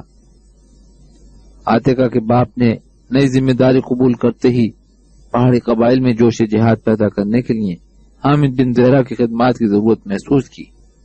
چنانچہ وہ کرناٹک کے سپہ سالار کی خدمت میں حاضر ہوا اور درخواست کی کہ اگر حامد بن زہرا کرناٹک کی بجائے ہمارے گاؤں کو اپنا مرکز بنا لیں تو سیرا نیوادا تک تمام پہاڑی قبائل ان کی آواز پر لبیک کہیں گے۔ جب ہمارا گاؤں رضاکاروں کا مستقر بن جائے گا تو غرناطہ کے راستے کی چوکیوں کا قبض زیادہ محفوظ ہو جائے گا۔ حامد بن زہرہ ویسے بھی مجاہدین کا حوصلہ بڑھانے کے لیے گاؤں گاؤں پھرا کرتا تھا، اس کے لیے سپہ سالار کا اشارہ کافی تھا۔ چنانچہ وہ غرناطہ چھوڑ کر گاؤں میں آ گیا۔ گاؤں میں چچا ہاشم حامد بن زہرہ کا بہترین معاون ثابت ہوا۔ عاتقہ کے باپ کی طرح وہ بھی حامد بن زہرہ کو برسوں سے جانتا تھا۔ اس کے بڑے بیٹوں نے فوج میں شامل ہونے سے پہلے دین کی تعلیم اسی سے حاصل کی تھی۔ غرناطہ میں قیام کے دوران میں اس نے خود بھی کئی بار حامد بن زہرہ کی روح پرور تقریریں سنی تھی، اس لیے جب اس نے اپنے بھائی سے یہ سنا کہ حامد غرناطہ چھوڑ کر اس کے گاؤں میں آ رہا ہے تو اس کی خوشی کا کوئی ٹھکانہ نہ تھا۔ اس نے اپنے علاقے کے سرکردہ لوگوں کو پیغام بھیجا کہ وہ ندی کے پار ولایت کے استقبال کرنے کے لیے جمع ہو جائیں۔ تصور کی نگاہوں سے وہ روح پرور نظارہ دیکھ رہی تھی جب ہزاروں آدمی ایک والہانہ خوشی کے ساتھ حامد بن زہرہ کا استقبال کر رہے تھے۔ تھوڑی دیر بعد وہ، اس کی ماں، چچی اور گاؤں کی دوسری عورتیں مکان کی ڈیوڑی کے قریب مہمان خانے کی چھت سے حامد کی آمد کا منظر دیکھ رہی تھی۔ ہاشم نے اس کے گھوڑے کی باگ پکڑ رکھی تھی اور لوگوں کا ہجوم ان کے پیچھے آ رہا تھا۔ جلوس کا رخ کھٹ کے دوسرے کنارے محمد بن عبد الرحمن کے گھر کے بجائے ہاشم کے گھر کی طرف تھا۔ پھر وہ ڈیوڑی کے سامنے رکے۔ حامد گھوڑے سے اتر کر دائیں طرف ایک چھوٹے سے ٹیلے پر چڑھا اور وہ اس کی روح پرور تقریر سن رہی تھی۔ اس کی تقریر میں ایک جادو تھا اور حاضرین میں سے کوئی ایسا نہ تھا جس کی آنکھوں میں آنسو نہ تھے۔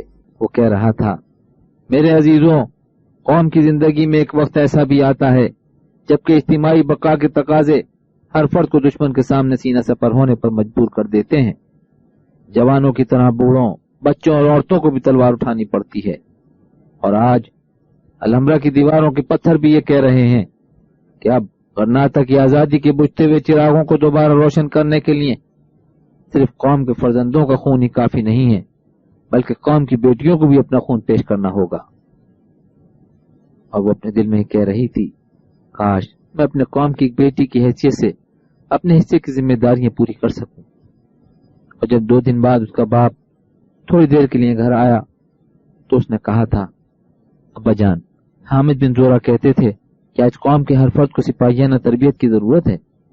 ہاں بیٹی، ہم بہت نازک حالات کا مقابلہ کر رہے ہیں اور مجھے اس بات کی خوشی ہے کہ میری بیٹی سواری اور تیر اندازی سیکھ چکی ہے، لیکن ابا جان، میں اس سے بھی بہت زیادہ سیکھنا چاہتی ہوں۔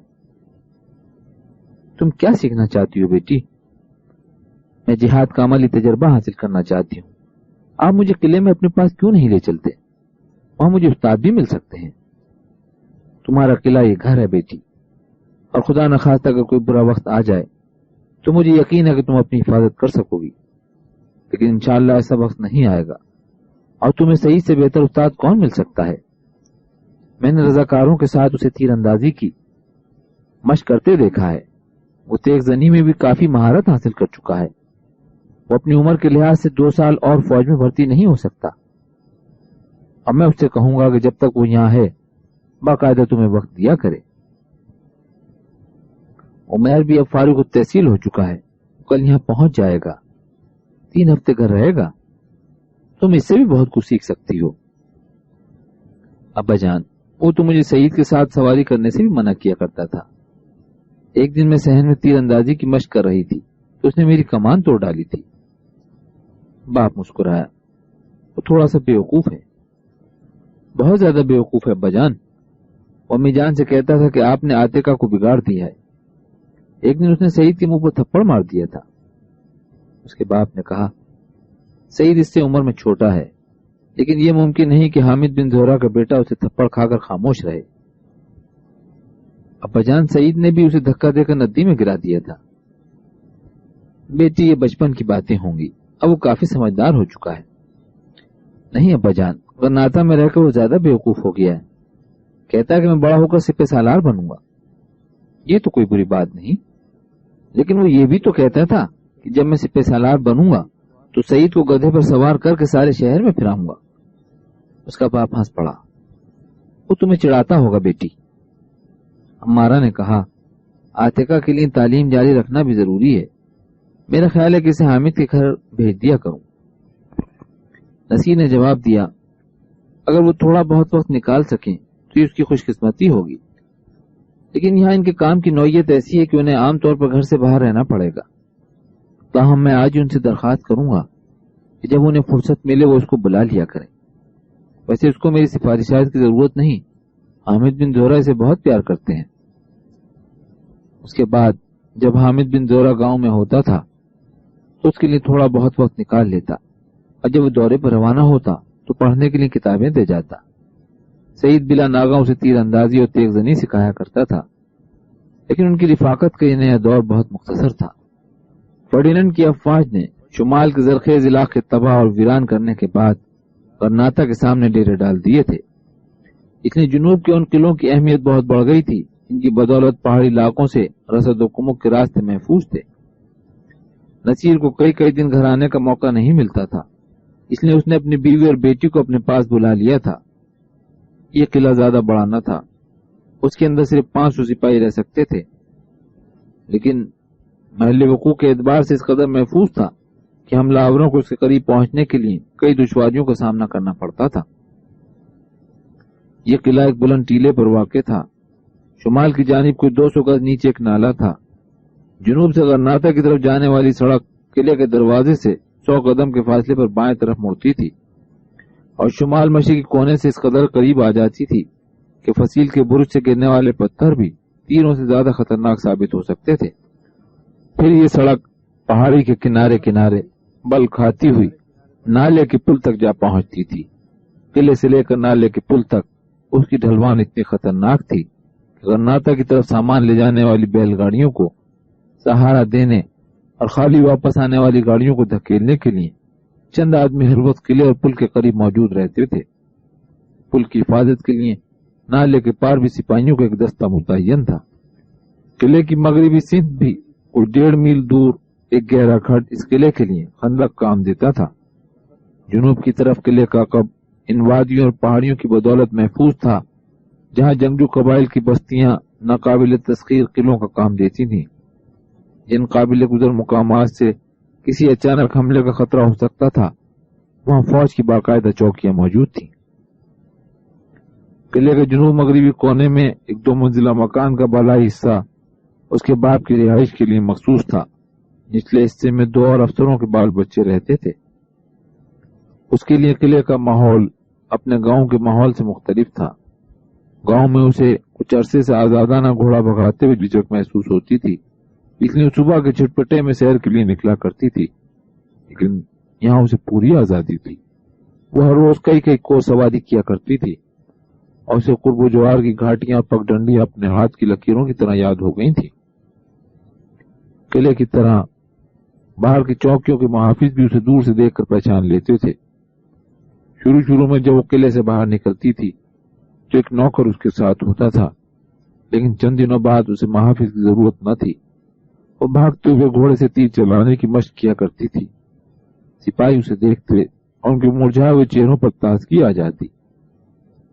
اپنے سالار کی بیٹی کے عزم اور حوصلے کا ان پر اتنا گہرا اثر ہوتا تھا کہ کئی آدمی اپنے بال بچوں کو اپنے ساتھ رکھنے پر آمادہ ہو گئے تھے، لیکن قلعے کے اندر اتنی گنجائش نہ تھی، اس لیے اس کے باپ کو بیشتر درخواستیں رد کرنا پڑی۔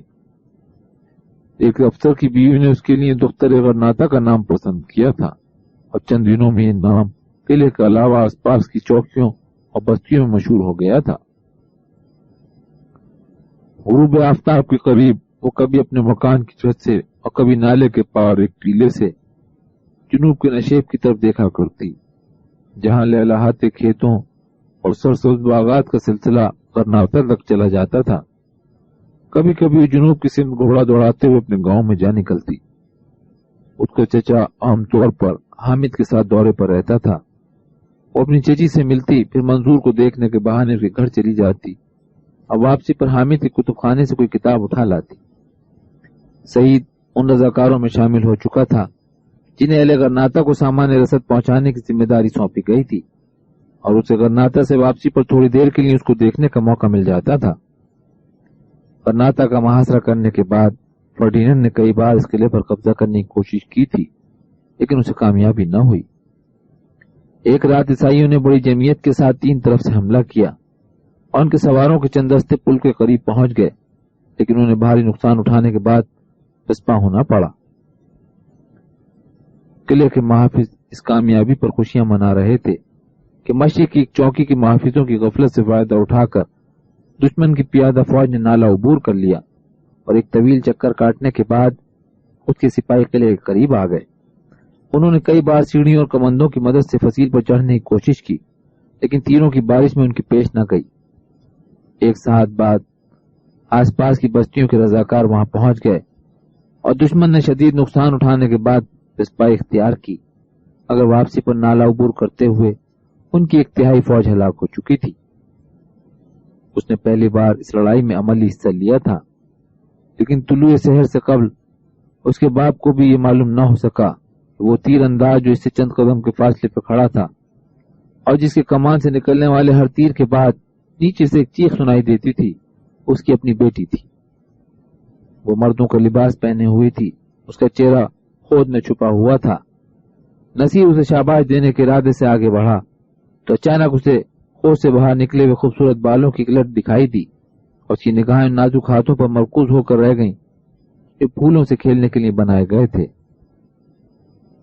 اس کے باپ کی پیشانی پر شکن آ گئی۔ اس نے کچھ کہے بغیر منہ پھیر لیا۔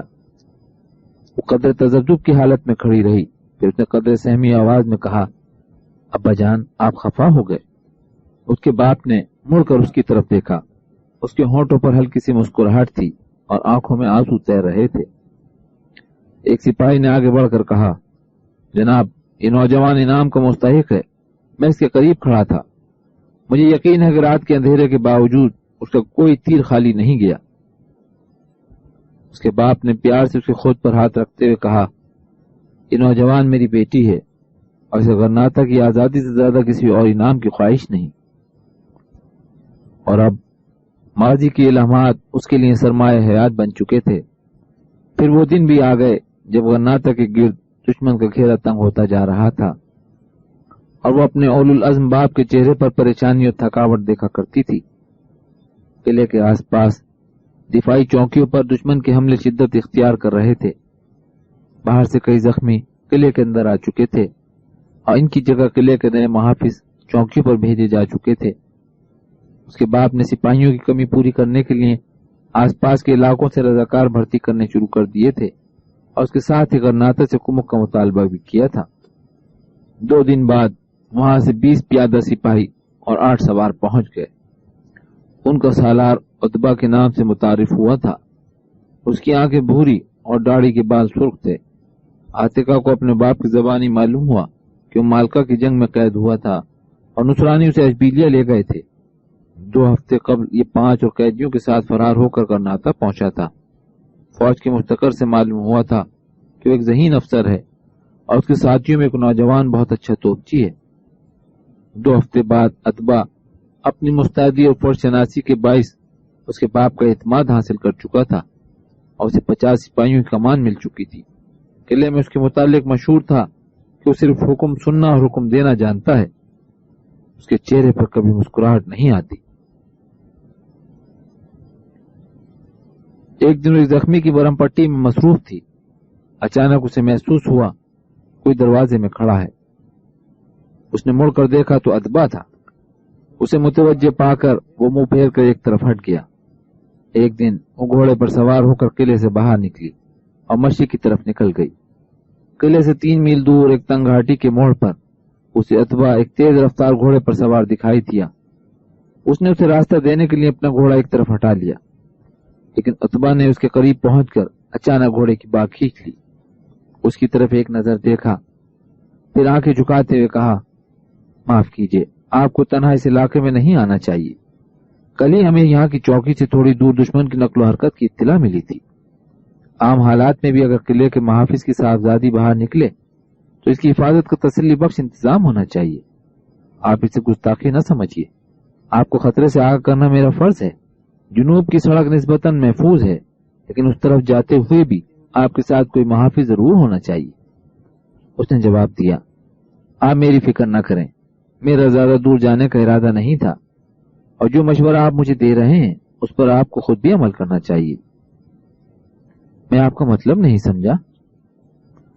میرا مطلب ہے کہ فوج کے ایک عہدیدار کو بھی اپنی حفاظت کا خیال رکھنا چاہیے۔ عتبہ نے کہا، آپ مجھے کبھی غافل نہیں پائیں گی۔ اس وقت بھی 4 آدمی میرے ساتھ ہیں، 2 تیر انداز نیچے کھڈ میں موجود ہیں اور 2 اوپر ٹیلے پر سے اس راستے کی حفاظت کر رہے ہیں۔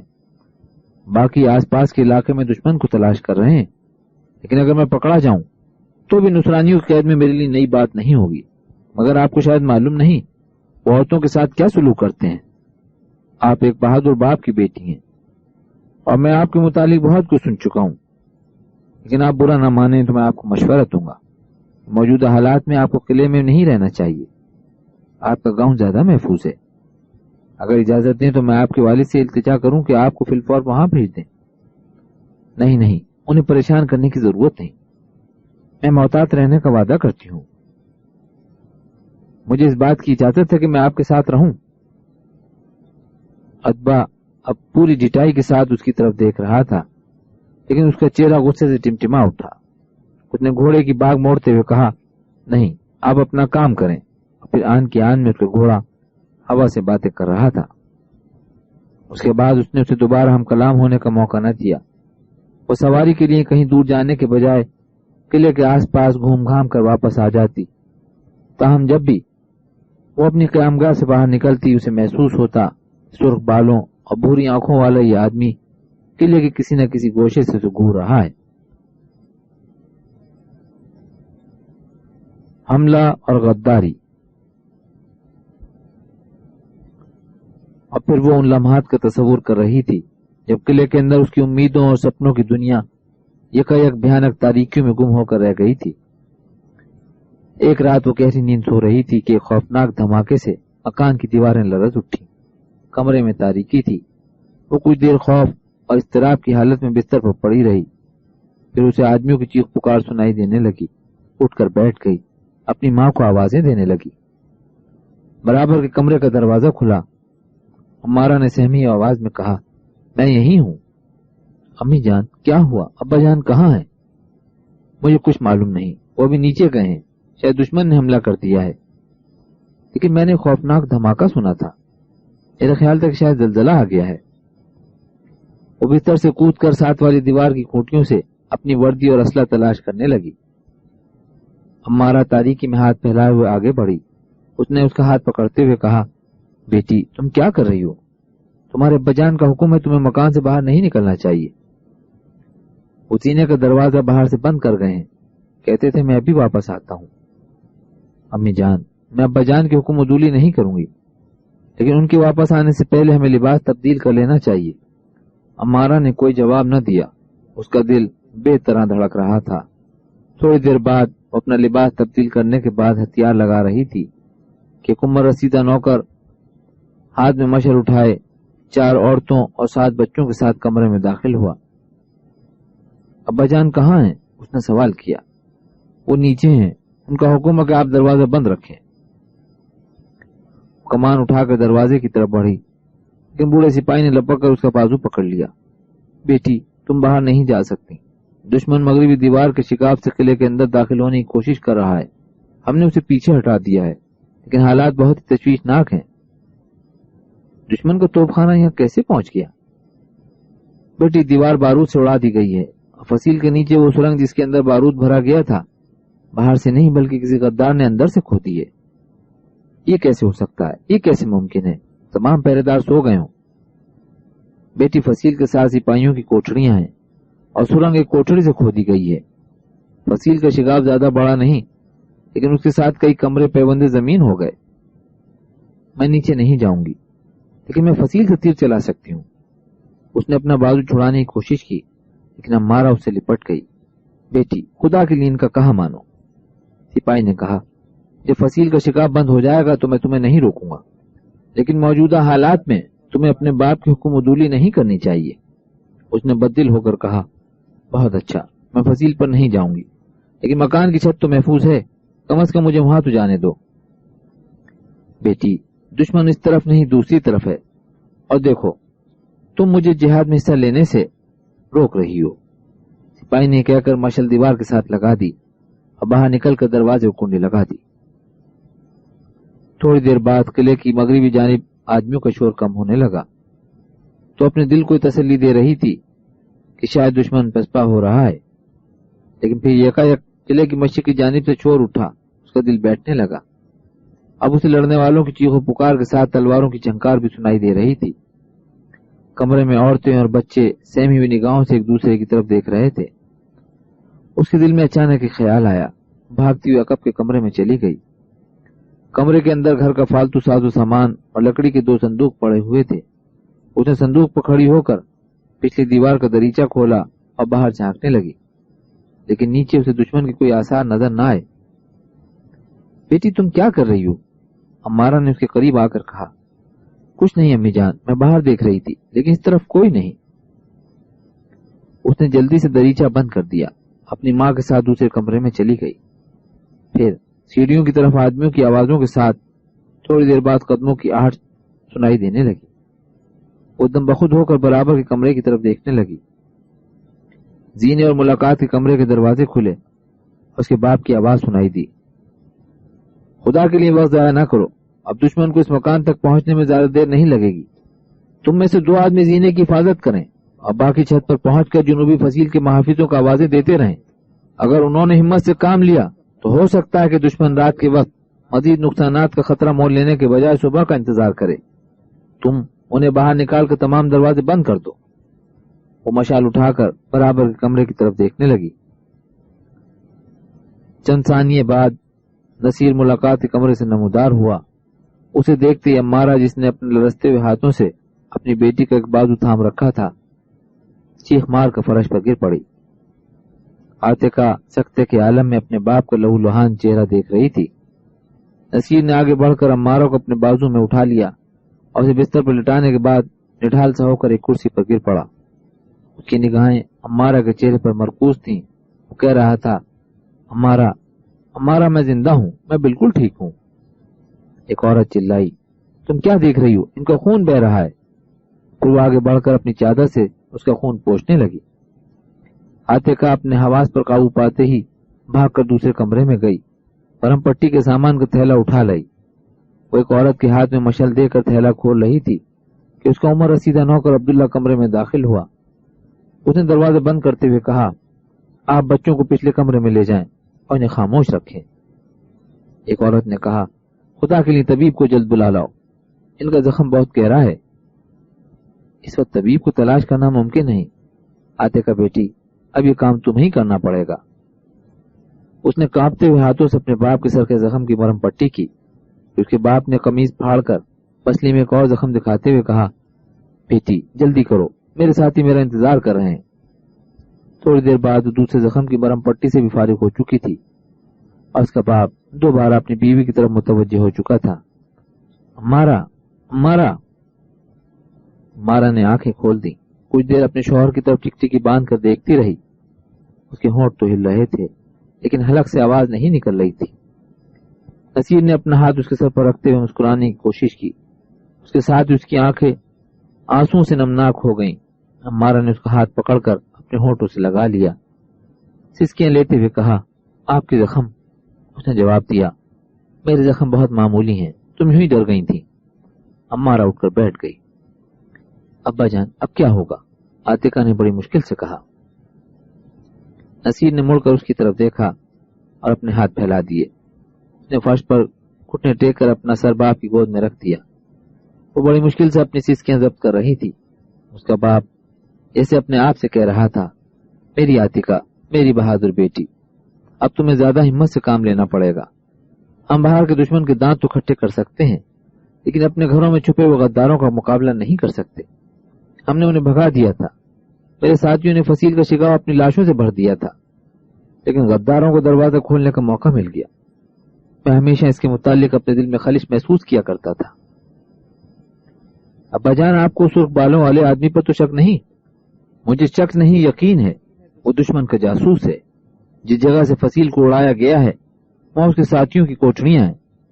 دھماکے سے کچھ دیر قبل پہرے داروں نے 2 آدمیوں کو کوٹڑی سے نکل کر دروازے کی طرف جاتے دیکھا تھا۔ یہ ہماری بدقسمتی تھی کہ آج ادبا دروازے کی حفاظت پر متعین تھا۔ وہاں چند وفادار سپاہی بھی موجود تھے اور ان کی موجودگی میں دروازہ کھولنا ممکن نہ تھا، لیکن جب فصیل میں شکاف پڑ گیا تو ان میں سے اکثر دشمن کی الغار روکنے کے لیے جا چکے تھے۔ وہ پہلی بار محسوس کر رہی تھی کہ اس کی حیثیت ایک بے بس لڑکی سے زیادہ نہیں۔ اس نے سر اٹھا کر اپنے باپ کی طرف دیکھا، کہا، اب کیا ہوگا ابا جان؟ بیٹی، اب میں کچھ نہیں کہہ سکتا۔ ہو سکتا ہے کہ دشمن ہمارے خون سے پیاس بجھانے کے لیے صبح کی روشنی کا انتظار کرے، اب باہر سے لوگ ہماری مدد کو پہنچ جائیں، لیکن اگر انہوں نے لڑائی جاری رکھی تو انہیں یہاں پہنچنے میں زیادہ دیر نہیں لگے گی۔ میرا اپنے ساتھیوں کے ساتھ رہنا ضروری ہے، لیکن باہر نکلنے سے پہلے میں تم سے ایک وعدہ لینا چاہتا ہوں۔ کیا میں امید کر سکتا ہوں کہ تم ایک سعادت مند بیٹی ہونے کا ثبوت دو گی؟ ابا جان، میں نے آپ کا اعتماد کبھی مجروح نہیں کیا، لیکن آپ اس حالت میں باہر نہیں جا سکتے۔ میں چھت پر جا کر باہر کے حالات دیکھنا چاہتا ہوں۔ اگر خدا نخواستہ دشمن نے مکان پر حملہ کر دیا تو میں فوراً واپس آ جاؤں گا، لیکن تمہارا اپنی ماں کے ساتھ رہنا ضروری ہے، اور تمہارے لیے عقب کا کمرہ زیادہ محفوظ رہے گا۔ عبداللہ تمہارے ساتھ رہے گا۔ بچے تاریکی میں خوف محسوس کریں گے، اس لیے دوسری مشعل جلا کر وہاں لے جاؤ، لیکن دریچہ بند رکھو تاکہ باہر روشنی نہ جا سکے۔ وہ کچھ کہنا چاہتی تھی، لیکن اس کے باپ نے جلدی سے ٹوک دیا۔ بیٹی، اب باتوں کا وقت نہیں۔ عبداللہ، تم کیا دیکھ رہے ہو؟ جلدی کرو، بچوں کے لیے پانی اور کھانے کا سامان بھی اندر رکھ دو۔ عماروں کو آرام کی ضرورت ہے، اس لیے ان کا بستر اٹھا کر وہاں بچھا دو۔ نہیں، مجھے بستر کی ضرورت نہیں، عمارہ نے ڈوبتی آواز میں کہا۔ تھوڑی دیر بعد بچے اور عورتیں عقب کے کمرے میں جا چکی تھیں، لیکن عمارہ اور وہ ابھی تک تذبذب کے عالم میں نصیر کے سامنے کھڑی تھیں۔ نصیر نے پانی مانگا اور چند گھونٹ پینے کے بعد اچانک کھڑا ہو گیا۔ اب تم وقت ضائع نہ کرو۔ وفا شوہر بیوی نے شوہر کی طرف دیکھا۔ بیٹی کا ہاتھ پکڑ کر ڈگمگاتی ہوئی دوسرے کمرے میں چلی گئی۔ اس کا باپ اپنے وفادار ساتھی عبداللہ کی طرف متوجہ ہوا۔ اب تم بھی جاؤ، دروازہ بند کر لو۔ نوکر نے اندر جا کر دروازے کی کنڈی چڑھا لی تو نصیر نے آگے بڑھ کر باہر کی کنڈی لگا دی۔ وہ دہشت زدہ ہو کر چلائی، ابا جان، آپ نے وعدہ کیا تھا چھت سے ہو کر واپس آ جائیں گے۔ بیٹی، اس نے گھٹی آواز میں جواب دیا، میں اپنا وعدہ پورا کرنے کی کوشش کروں گا۔ اب میری بات غور سے سنو۔ عبداللہ تمہیں بتا دے گا کہ میں نے دروازہ کیوں بند کیا ہے، اب میں چاہتا ہوں کہ اگر مجھے دیر ہو جائے تو تم اس کی ہدایت پر عمل کرنا۔ عبداللہ، وہ سامان صندوق کے پیچھے پڑا ہوا ہے۔ ابا جان، ابا جان، اس نے آوازیں دیں، لیکن اس کے باپ نے کوئی جواب نہ دیا، اور پھر چند ثانیے بعد وہ اس کے قدموں کی چاپ سن رہی تھی۔ عبداللہ نے کہا، بیٹی، زور سے آواز نہ دو۔ اس نے اپنی ماں کی طرف متوجہ ہو کر کہا، امی جان، مجھے معلوم ہے اس صندوق کے پیچھے کیا ہے۔ ابا جان ہمیں قلعے سے باہر نکالنا چاہتے ہیں اور وہ ہمارے ساتھ نہیں جائیں گے۔ انہیں یقین تھا کہ ہم مرتے دم تک ان کا ساتھ نہیں چھوڑیں گے، اس لیے انہوں نے دروازہ بند کر دیا ہے۔ عبداللہ نے صندوق کے پیچھے سے رسی کی سیڑھی نکالتے ہوئے کہا، بیٹی، جب ہم یہاں آئے تھے تو سیڑھی اس کمرے میں موجود تھی۔ شاید اس قلعے کے سابق محافظ کو یہ خیال آیا ہو کہ اس کے بال بچوں کو کسی دن اس کی ضرورت بھی پیش آ سکتی ہے، لیکن تمہارے ابا جان ایسی بات سوچنے کے لیے بھی تیار نہ تھے۔ اگر آج ان کے سامنے صرف تمہاری زندگی اور موت کا مسئلہ ہوتا تو اس قدر پریشان نہ ہوتے، لیکن تم جانتی ہو کہ قیدی عورتوں کے ساتھ نصرانی کیا سلوک کرتے ہیں۔ اس قلعے کے محافظ تمہیں غرناطہ کی بیٹی کے نام سے پکارتے ہیں۔ آج تمہاری زندگی کا سب سے بڑا امتحان ہے۔ اگر تم نے ہمت سے کام لیا تو ممکن ہے یہ خواتین اور بچے دشمن کے وحشیانہ مظالم سے بچ جائیں۔ اب جنوبی دیوار کے محافظ الاؤ جلا چکے ہوں گے۔ مجھے یقین ہے کہ باہر سے آگ کی روشنی دیکھنے والوں کو یہاں کی صورتحال کا اندازہ ہو جائے گا اور انہیں یہاں پہنچنے میں دیر نہیں لگے گی، لیکن اگر دشمن نے ان کی آمد سے پہلے ہی ہماری رہی سہی قوت مدافعت کچل ڈالی اور اس مکان پر حملہ کر دیا تو ہماری آخری کوشش یہی ہوگی کہ تمہیں، تمہاری والدہ، ان خواتین اور بچوں کو قلعے سے باہر نکال دیا جائے۔ رات کے وقت تمہارے لیے جنوب کا علاقہ محفوظ رہے گا اور ہمارے گاؤں تک راستے کی ہر بستی کے لوگ تمہاری اعانت اپنا فرض سمجھیں گے۔ اب تمہیں باہر نکلنے کے لیے تیار رہنا چاہیے۔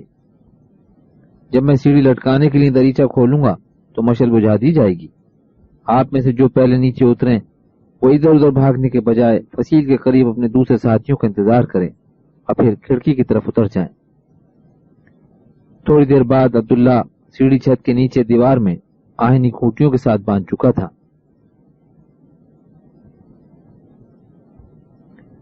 قلعے میں لڑنے والوں کی چیخو پکار مکان کے قریب سنائی دے رہی تھی۔ عورتیں اور بچے دم بخود ایک دوسرے کی طرف دیکھ رہے تھے۔ عاتقہ دروازے سے منہ لگا ایک چھوٹی سی دراڑ سے باہر کے کمرے میں جھانک رہی تھی۔ اچانک وہ پیچھے ہٹی اور چوکھٹ سے اوپر محراب کی طرف دیکھنے لگی۔ پھر اس نے بڑا صندوق دھکیل کر دروازے کے ساتھ لگا دیا اور ایک چھوٹا صندوق اٹھا کر اس کے اوپر رکھنے کی کوشش کی، لیکن صندوق بھاری تھا، اسے کامیابی نہ ہوئی۔ عبداللہ نے کہا، بیٹی تم کیا کر رہی ہو؟ کچھ نہیں، تم میری مدد کرو، میں محراب کی جالی سے ساتھ والا کمرہ دیکھنا چاہتی ہوں، جلدی کرو، مکان پر حملہ ہو چکا ہے، شاید وہ نیچے کے دروازے توڑ رہے ہیں۔ عبداللہ ابھی تذبذب کے عالم میں کھڑا تھا کہ دو عورتوں نے اس کی مدد کی اور چھوٹا صندوق اٹھا کر بڑے صندوق پر رکھ دیا۔ عاتقہ جلدی سے اوپر کے صندوق پر کھڑی ہو کر لکڑی کی جالی سے جھانکنے لگی۔ جالی کے سوراخ اتنے تنگ تھے کہ وہ صرف دوسرے کمرے کا نصف حصہ دیکھ سکتی تھی۔ اس نے اپنا خنجر نکالا اور پے ضربوں سے بوسیدہ لکڑی کا کچھ حصہ توڑ ڈالا۔ عبداللہ بدستور چلا رہا تھا، تم کیا کر رہی ہو؟ ہوش سے کام لو۔ اور اب اس کی ماں اور دوسری عورتیں بھی بوڑھے نوکر کے احتجاج میں شریک ہو چکی تھیں۔ اس نے کوئی آدھ بالی چوڑا سوراخ کرنے کے بعد اپنا خنجر نیام میں ڈالتے ہوئے مڑ کر دیکھا اور کہا، آپ اس قدر پریشان کیوں ہیں؟ آپ کو معلوم ہے اگر میں ساری جالی توڑ ڈالوں تو بھی یہ محراب اتنی تنگ ہے کہ یہاں سے ایک 3 سال کا بچہ بھی باہر نہیں نکل سکتا۔ میں صرف یہ چاہتی تھی کہ جب ابا جان آ جائیں تو میں انہیں اچھی طرح دیکھ سکوں۔ ہمارا نے ڈوبتی آواز میں کہا، وہ ابھی تک کیوں نہیں آئے؟ انہیں بہت دیر ہو گئی ہے۔ کمرے میں تھوڑی دیر کے لیے خاموشی طاری ہو گئی، پھر زینے کی طرف بھاگتے ہوئے انسانوں کا شور سنائی دینے لگا۔ عبداللہ چلایا، وہ زینے کا نچلا دروازہ توڑ رہے ہیں، اب تم تیار ہو جاؤ۔ عاتقہ سب سے پہلے تمہاری باری ہے۔ اس نے جلدی سے نیچے اتر کر اپنی کمان اٹھاتے ہوئے کہا، نہیں، سب سے پہلے ان کم سن بچوں کی مائیں جائیں گی، اس کے بعد ہم بچوں کو اتاریں گے، پھر امی جان، اور ان کے بعد میری باری آئے گی۔ ساتھ والے کمروں میں بھاگتے ہوئے قدموں اور اس کے ساتھ یہ کے بعد دیگرے 3 دروازوں کے کھلنے اور بند ہونے کا شور سنائی دیا۔ وہ جلدی سے صندوق پر کھڑی ہو کر سوراخ سے جھانکنے لگی۔ اس کا باپ 6-7 آدمیوں کے ساتھ برابر کے کمرے میں داخل ہوا۔ اس نے آگے بڑھ کر دروازے کی کنڈی کھولتے ہوئے کہا، عبداللہ جلدی کرو، اب تمہارے پاس زیادہ وقت نہیں۔ وہ نیچے کود پڑی۔ عبداللہ نے صندوق ذرا پیچھے دھکیل کر دروازہ کھول دیا۔ نصیر کے ساتھ 3 اور آدمی اپنی بیوی اور بچوں کو الوداع کہنے کے لیے کمرے میں داخل ہوئے۔ اس نے ایک عورت کی طرف متوجہ ہو کر کہا، بہن، ہم آپ کے شوہر کو تلاش نہیں کر سکے، آپ جلدی کریں، دشمن کو یہاں پہنچنے میں دیر نہیں لگے گی۔ عبداللہ نے مشعل ساتھ والے کمرے میں ایک آدمی کے سپرد کی، پھر دروازہ بند کرنے کے بعد بھاگ کر دریچہ کھولا اور سیڑھی نیچے پھینک دی۔ اس کے باپ نے کہا، عبداللہ ایک بچہ اٹھا کر نیچے اتر جاؤ۔ عبداللہ نے ایک ثانیے کے لیے ڈبڈبائی آنکھوں سے اس کی طرف دیکھا، بچے کو اٹھاتے ہوئے کہا، آپ عاتقہ سے کہیں کہ وہ نیچے اترنے میں دیر نہ کرے۔ اس نے اپنے باپ کے کاندھے پر اپنا سر رکھ دیا، سراپا التجا بن کر کہا، ابا جان، میں آپ کے حکم کی تعمیل کروں گی، میں تو صرف اتنا چاہتی ہوں کہ میری باری سب سے آخر میں آئے، آپ کی بیٹی کو جان بچانے میں پہل نہیں کرنی چاہیے۔ بیٹی، تمہیں یہ کیسے خیال آیا؟ تمہاری زندگی کو دوسروں کی زندگی پر ترجیح دوں گا؟ مجھے یقین ہے ہم کافی دیر دشمن کو روک سکیں گے اور تم سب کو اطمینان سے نیچے اترنے کا موقع مل جائے گا۔ اگر ہمیں باہر سے کوئی مدد نہ ملی تو بھی دشمن تمہیں تلاش کرنے کے بجائے صبح تک قلعے کے اندر مار دھاڑ میں مصروف رہے گا، تاہم تمہیں سڑک سے کافی دور رہنا چاہیے۔ ان عورتوں اور بچوں کو اپنے گھر لے جاؤ، وہاں تمہاری چچا ان کے لیے مناسب انتظام کر دیں گے۔ اگر تم اپنے گاؤں کے لیے کوئی خطرہ محسوس کرو تو اپنی امی کے ساتھ ماموں کے گھر پہنچ جاؤ۔ اس نے بڑی مشکل سے اپنی سیس کی اندر کرتے ہوئے کہا، ابا جان، ہم آخری دم تک آپ کا انتظار کریں گے۔ تھوڑی دیر بعد جب امارہ 2 کم سن لڑکوں اور ان کی ماں کے سوا باقی عورتیں اور بچے نیچے جا چکے تھے تو حملہ آور زینے کا دوسرا دروازہ توڑ رہے تھے۔ ایک نوجوان نے مشعل اٹھا کر ساتھ والے کمرے میں پھینک دی اور نصیر کا بازو پکڑ کر چلایا، دشمن ہمیں کسی کمک کے انتظار کرنے کا موقع نہیں دے گا، خدا کے لیے آپ بھی ان کے ساتھ نکل جائیں، کرناٹوں کو آپ کی بہت ضرورت ہے۔ اس کے باپ نے کوٹڑی سے نکلتے ہوئے کہا، کرناٹا کو شہیدوں کے خون کی ضرورت ہے اور میری رگوں میں ابھی تک خون کے چند قطرے باقی ہیں۔ تو اس نے جلدی سے کوٹڑی کے کواڑ بند کرتے ہوئے اس کو آواز دی، عاتقہ اندر سے کنڈی لگا لو اور جلدی سے باہر نکلنے کی کوشش کرو۔ وہ اپنے باپ کے آخری حکم کی تعمیل کر رہی تھی کہ زینے کی طرف دروازہ ٹوٹنے سے ایک دھماکہ ہوا اور اس کے ساتھ ہی اسے نصیر کی آواز سنائی دی، ہم انہیں اگلے کمرے میں روکنے کی کوشش کریں گے۔ وہ چند ثانیے بے حس حرکت کھڑی رہی، اس نے کنڈی لگائی، صندوق دھکیل کر دروازے کے ساتھ لگا دیے اور ان پر چڑھ کر برابر کے کمرے کی طرف دیکھنے لگی جو اب خالی ہو چکا تھا۔ اتنی دیر میں حملہ آور دوسرا دروازہ توڑنے کی کوشش کر رہے تھے۔ ایک عورت دریچے کے قریب کھڑی دعائیں دے رہی تھی، ہمارا عاتقہ جلدی آؤ، وہ سب اتر گئے ہیں۔ اس نے کہا امی جان آپ جائیں، انہیں دروازہ توڑنے میں زیادہ دیر نہیں لگے گی، اور میں بھی آ رہی ہوں، امی جان خدا کے لیے آپ جلدی کریں۔ دروازے پر کلہاڑیوں کی ضربیں اور حملہ آوروں کے نعرے سنائی دے رہے تھے۔ ہمارا بادل ناخواستہ دریچے کی طرف بڑھی، لیکن ایک اور دھماکے نے اس کے پاؤں روک لیے۔ اس کے ساتھ اسے لڑنے والوں کی چیخ و پکار اور تلواروں کی جھنکار سنائی دینے لگی۔ ہمارا چند ثانیے سکتے کے عالم میں کھڑی رہی کہ اچانک ڈوبتے ہوئے دل پر ہاتھ رکھ کر بیٹھ گئی۔ امی جان اس نے آواز دی اور اسے کوئی جواب نہ ملا۔ وہ اطمینان محسوس کرنے لگی اس کی ماں جا چکی ہے۔ اس کے دل کی پکار اب یہ تھی کہ مجھے یہاں سے نکلنے میں تاخیر نہیں کرنی چاہیے، اب میں ان کی کوئی مدد نہیں کر سکتی۔ لیکن باپ کی محبت نے عقل کے تمام فیصلے رد کر دیے۔ اسے اب بھی یہ امید تھی کہ قدرت کا کوئی معجزہ اس کے باپ کی جان بچا لے گا، باہر سے ان کے مددگار اچانک آ پہنچیں گے اور پھر شاید بھاگنے کی ضرورت ہی پیش نہ آئے۔ اتنے میں 4 آدمی ایک کے بعد دیگرے دشمن کے وار روکتے ہوئے الٹے پاؤں ساتھ والے کمرے میں داخل ہوئے۔ آخری آدمی اس کا باپ تھا۔ اس نے دہلیز کے قریب پہنچ کر جوابی حملہ کیا۔ حملہ آور دہلیز کے سامنے 2 لاشیں چھوڑ کر پیچھے ہٹ گئے اور ایک نوجوان نے جلدی سے دروازہ بند کر کنڈی لگا دی۔ حملہ آور ابھی دروازہ بھی توڑ رہے تھے۔ اس کا باپ دیوار سے پیٹ لگائے کھڑا تھا، اس کا لباس خون میں تربتر تھا اور آنکھیں نقاہ سے بند ہوتی جا رہی تھیں۔ باقی 3 آدمی بھی زخموں سے چور دکھائی دے رہے تھے۔ ایک نوجوان جس کی گردن کے زخم سے خون بہ رہا تھا اچانک فرش پر گر پڑا۔ وہ اپنے باپ کو آواز دینا چاہتی تھی لیکن اسے زبان کھولنے کی جرت نہ ہوئی۔ اس نے کمان میں تیر چڑھا لیا اور ٹوٹتے ہوئے دروازے کی طرف دیکھنے لگی۔ کسی نے پچھلے کمرے سے عربی زبان میں کہا، نصیر خودکشی نہ کرو، تم بازی ہاتھ پیچھے ہو، اب تمہارا کوئی مددگار یہاں نہیں آئے گا، اگر ہتھیار ڈال دو تو میں بھی تمہاری جان بچانے کی ذمہ داری لیتا ہوں۔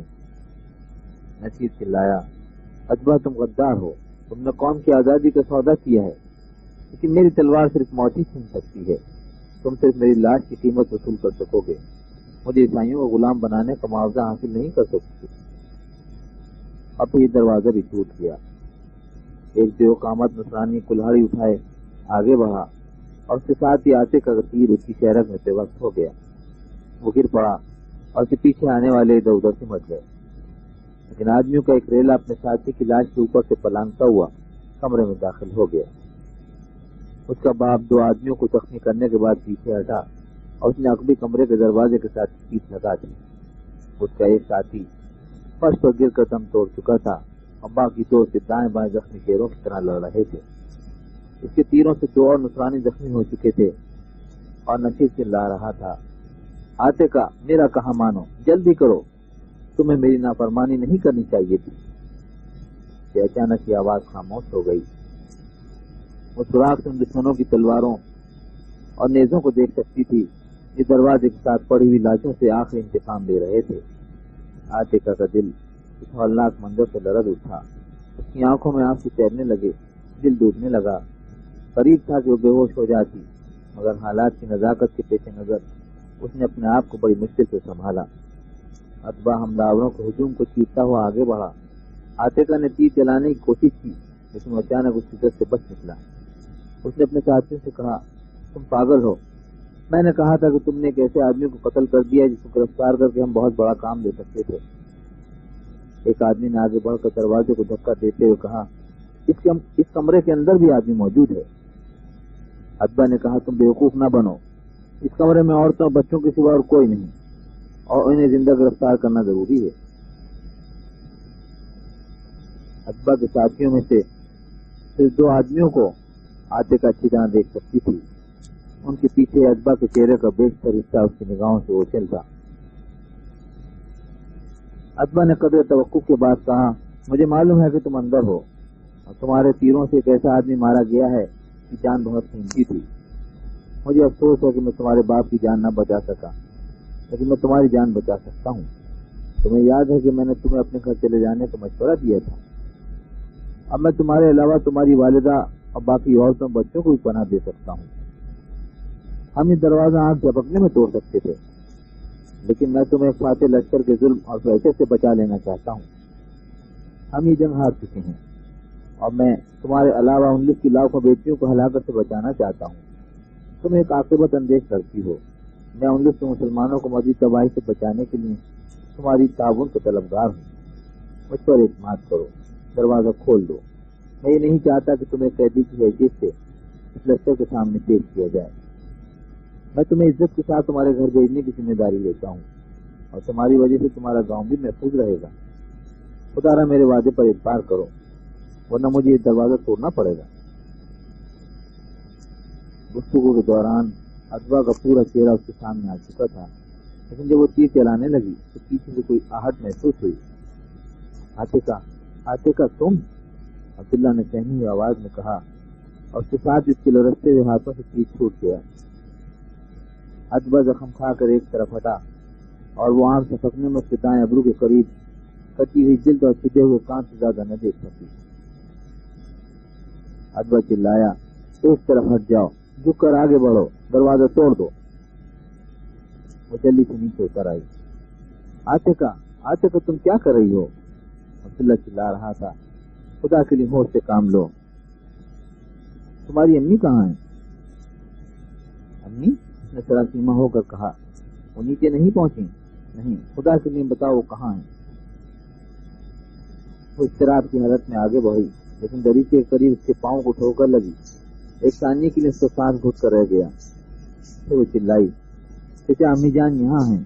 مجھے معلوم نہ تھا، میں سمجھتی تھی جا چکی ہیں. یہ بہوش ہیں. میں جانے سے پہلے ایک بار ابا جان کو دیکھنا چاہتی تھی لیکن وہ شہید ہو چکے ہیں. عبداللہ نے جلدی سے عمارہ کو اپنے بازو میں اٹھا لیا. کہا بیٹی تم جلدی سے نیچے اترنے کی کوشش کرو. میں تمہاری امی کو چھوڑ کر نہیں جاؤں گا. وقت ضائع نہ کرو، دروازہ توڑ رہے ہیں.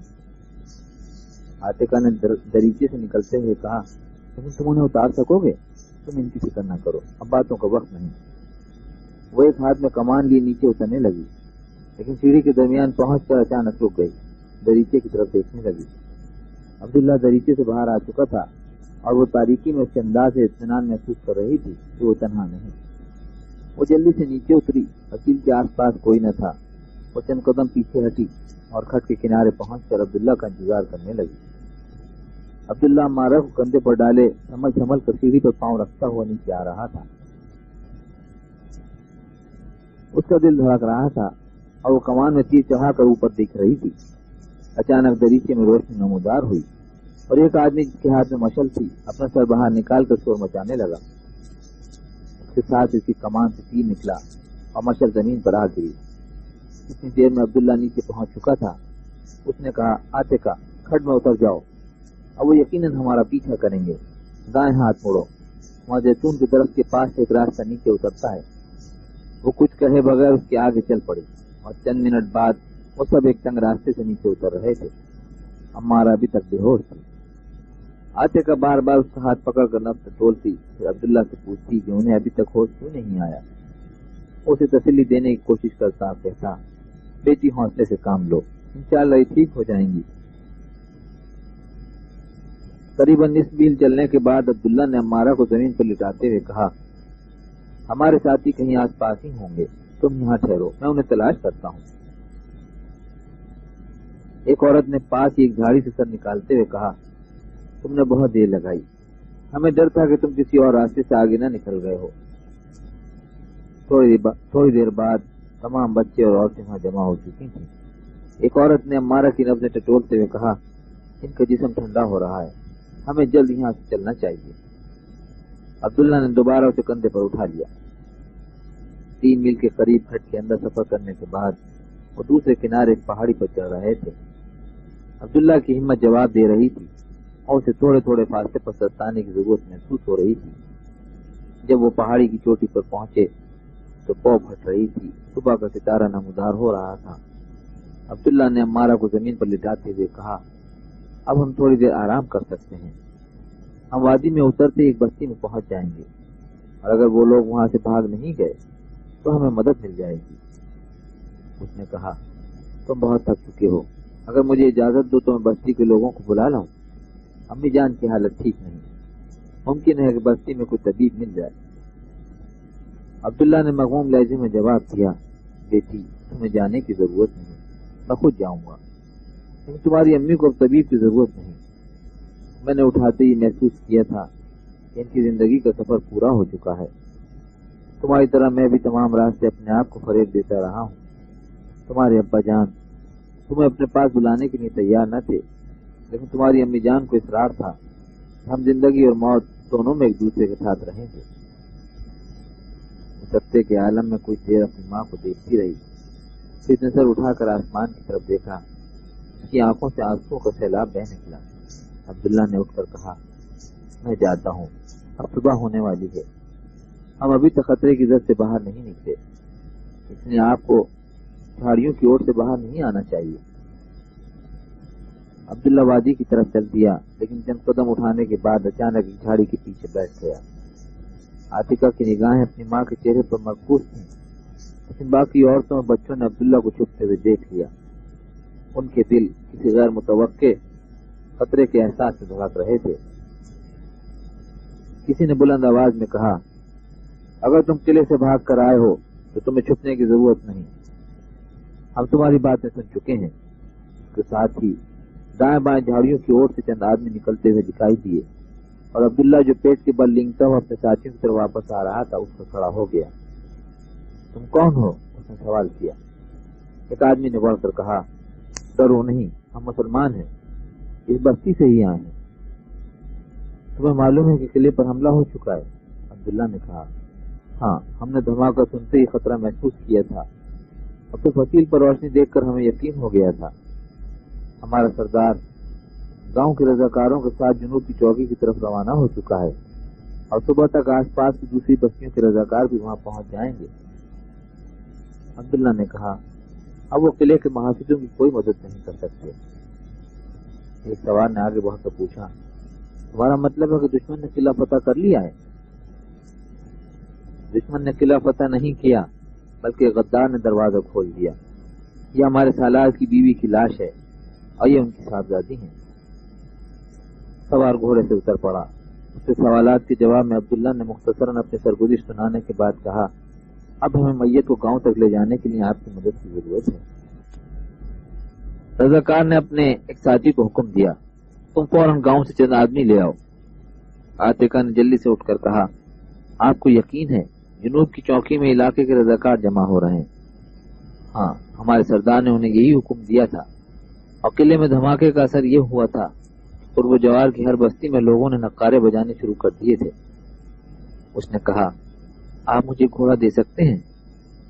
اس جگہ ہمارے پاس 4 گھوڑے ہیں، اگر خبر رسانی کے لیے ایک سوار کا یہاں رہنا ضروری نہ ہوتا تو ہم 4 آپ کے حوالے کر دیتے۔